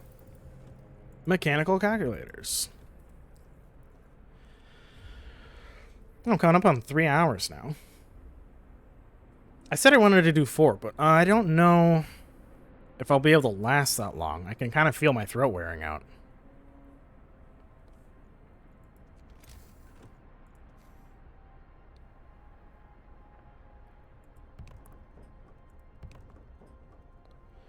Oh. We will see. I'll see how I feel in a little bit. Coming up on the 3 hour mark, which is like, I don't know, 5 minutes from now or something like that. And then I might, yeah, I think I'll call it at 3. Just because I don't want to totally screw up my throat. It's a pretty long stretch of talking, considering I've gone from like doing nothing but mostly lurking, even in like regular casual voice chats, to doing like 3 hours of talking straight. Send this guy to the snow cliff. Yeah, 12 hours. Not even close. I would not be able to last 12 hours like right off the bat. I'd need to. I would need to work up to that for sure. Like, I could sit around and play games for 12 hours, but like actually keeping it from being dead air, no chance. No chance. Throat would be shot. I would be collapsed.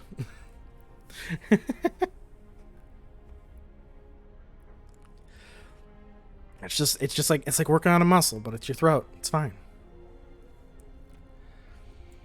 I will not admit to how long I've spent in one sitting playing video games. I will not let you know. That is a secret I will take to the grave. Actually, it's not, but I'm not gonna tell you now.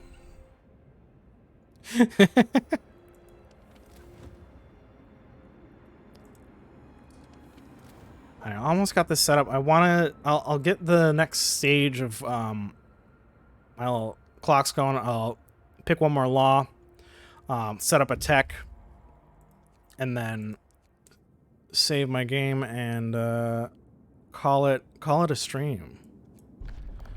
Temporary settlement. Memory of injustice. The center of the settlement is marked with an upright boulder. On its roughly planed face, someone chiseled the following: "May God forgive the genius who sacrificed human lives in the name of progress, for we can't. Exiles of Tesla City. We won't touch the monument, but we decided to dismantle the huts for wood. We'll take the resources." Fishing village and a walled colony. Let me try and remember what we get in those two spots. I think one of them is survivors. I think it's the colony. The fishing village, I think, sets me up for an outpost. And then, yeah, I'm going to do the fishing village first, and then I'll have them go to the walled colony, and that'll be a cycle back home. How's my food doing again? Food consumption's not great. I still need that to get bumped up. 30, 60, 70, 80, 90, 100?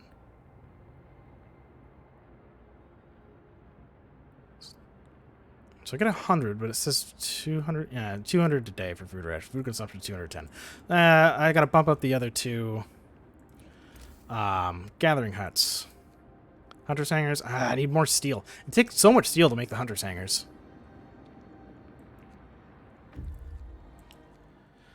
Hole in the snow cliff leads to a small chamber. Someone lives there, but the lonely human figure we saw from afar has disappeared. It might be the sole survivor of Winterhome. The refugee from Winterhome. The man we've seen from afar was nowhere to be found. Searching his burrow, we found a diary of a scientist who fled Winterhome. After the starving city fell into chaos, its leader, an army captain, appointed himself an absolute ruler. He tried to impose order using force. Plenty of people, disgruntled, deserted the city, and most of the others rebelled against him. Give me those resources. A shrouded cave and freshwater springs. I think both of those are going to be resources. Shrouded cave. No, no, because we're chasing some survivors, so it's probably one of them's gonna be survivors. Probably the cave. What if it's both? We'll go to Freshwater Springs first.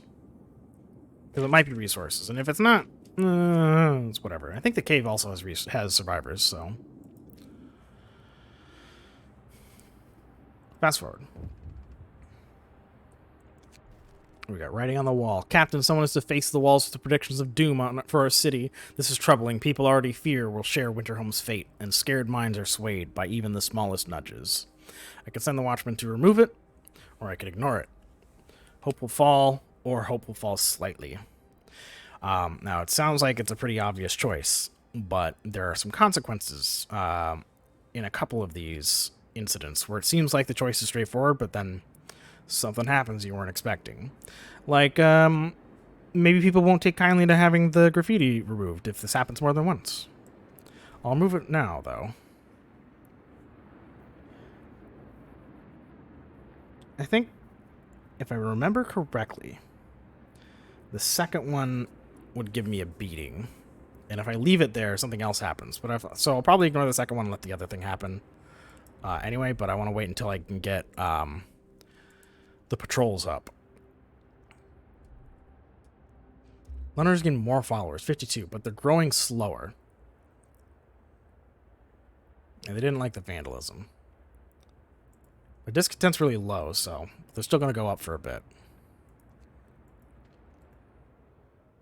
Once I get the patrols up, then I'll be able to start having more of an active influence on the hope levels. This sawmill has nothing in range. So I'll have to build another one somewhere else, because I'm not going to get rid of that. Because I'll have like expanded range later. So I'll build one here. Close as I can without destroying anything. There we go. And I'll just take this one and remove the workers and turn it off. Just so that I kind of have a visual indicator that it's still there in case I need it. Just like this medical hut, because I have 7 sick people. So I'm just going to open that back up again. Let the people get in. This infirmary has patients a modest amount of time, but I'll give them rations anyway. It's cheap. Nope, looks like the Freshwater Springs had survivors. Shout-out commands? What are you making shout-out commands for? Who are you shouting out? You shouting out everybody that's in the chat because you're all streamers? You get dinguses? I'll be shouting out everybody that shows up. Alright, several pools are kept from freezing by a hot spring deep underground. Patches of hardy lichens cling to the bare rocks at their edges. It looks like a good place for a hideout. Near the Freshwater Springs, we met some refugees from Winterhome. They are a sorry sight and seem to be completely unmoved by the fate of their city. Asked what kept them from starving, they look away and mumble something about eating lichens. Sure. We'll look into that later. Let's escort the survivors to the city. 7 kids and 22 workers.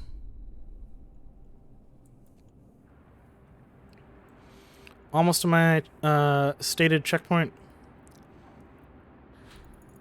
There we go. Mechanical calculators are done, so let's do generator range. That's what I had claimed for before. Law is almost ready. These scouts are good. Fishing village. Hot spring keeps a tiny patch of sea from freezing here. The Americans use this opportunity to set up a fishing village. It's deserted now. No place for the weak. The fishing village used to supply Tesla City with food. Searching it, we found a letter.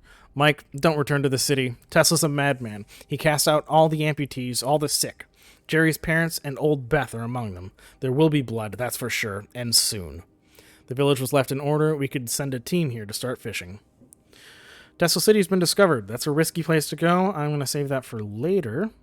I'll leave the village intact in case I need it for food. I probably won't, but I'm going to leave it anyway, because I don't need the wood. I get the 2 steam cores regardless. So instead of Tesla City, I'll send them to the walled colony to pick up survivors and have them come back. In the meantime, I'm going to get this last law done. Oh, Woman in despair. A woman is sitting in the snow pit holding her dead husband's hand, crying her heart out. Perhaps you should have agreed to give people proper burials after all. I can make an exception and bury him to raise discontent, or I did what I had to do and drop hope. Like, I did what I had to do. I'm going to do that one. I have hope. I don't want to raise discontent, just 'cause I don't want more Londoners. But I can get the hope back in short order. It'll be fine.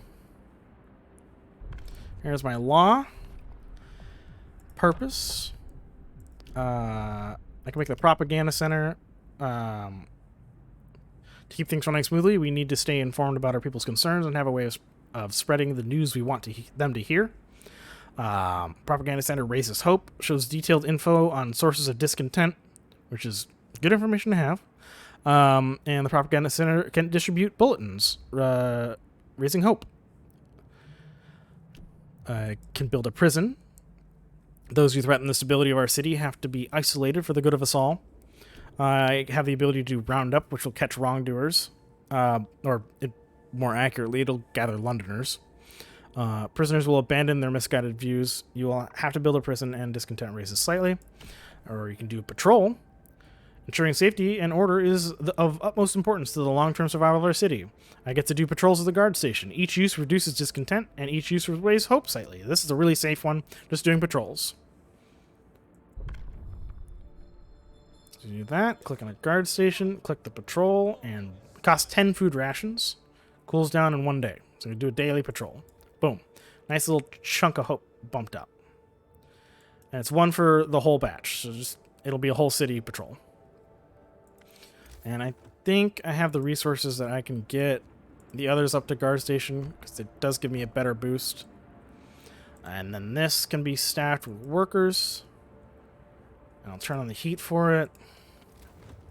That doesn't need it. This coal mine needs its heater on. How much steel do I have? 43. I can make one more. Hunter's hangar. They'll be working on that. The economy has my food rations at 210 a day. I'll have to build more hunter's huts anyway. So let's build one there too. That'll destroy resources. That'll destroy resources. I think 2 will be fine. I'll get more people in soon. But that seems like a decent spot to like have things working when I come back. Ah, God, the tech's almost done. Come on, let's just do that real quick. Tech's almost done. Got the generator range. Last thing to do. Let's do. What am I short on? Bunkhouse. I'll probably need bunkhouse soon. I need 10 steel. I don't have 10 steel. I have 9 steel. Give me 10 steel. Get back to work.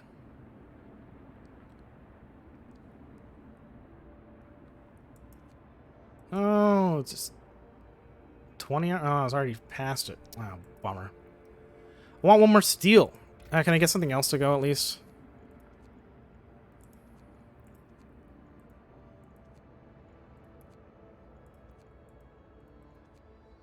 Can I get something else? I can do faster gathering, but I don't need it right now. Steam hub will probably need it eventually. That needs steel. That needs steel. That needs steel. I'll do steam hub. No, wait. I'm having problems getting steel. Steelworks. Steam Steelworks. There we go. Perfect. And put some people there. And take some people off of this, put them there, and take this, and then put them in there, and boom. Good enough. Alright. I'm going to save this game right here. New save file. What am I going to call it? Streaming? Or streaming? I can't write. Steaming. So steampunky. Sure, let's do that. Stewing. Ooh. Steaming. Alright. Alright. That's good for today. A 3 hours. 3 hour stream. Jesus Christ. Really pushed it. I got it. I was having fun. I got into it. So I kept going. But thanks for showing up. I really appreciate everybody showing up today. It was nice. But yeah, I'm gonna call it call it a day. I will probably stream on Thursday around the same time. That's the idea. But if my throat ends up like hating me tomorrow and the next day, which we'll see, then I might postpone that. But that's the idea, is to do Thursday. I might keep the streams a little bit shorter. I might do 2-hour streams instead, just to start. 'Cause I pushed it a little too hard today. But thank you very much for showing up. I'm gonna call it a night. Yeah, I don't know how to end streams, so bye.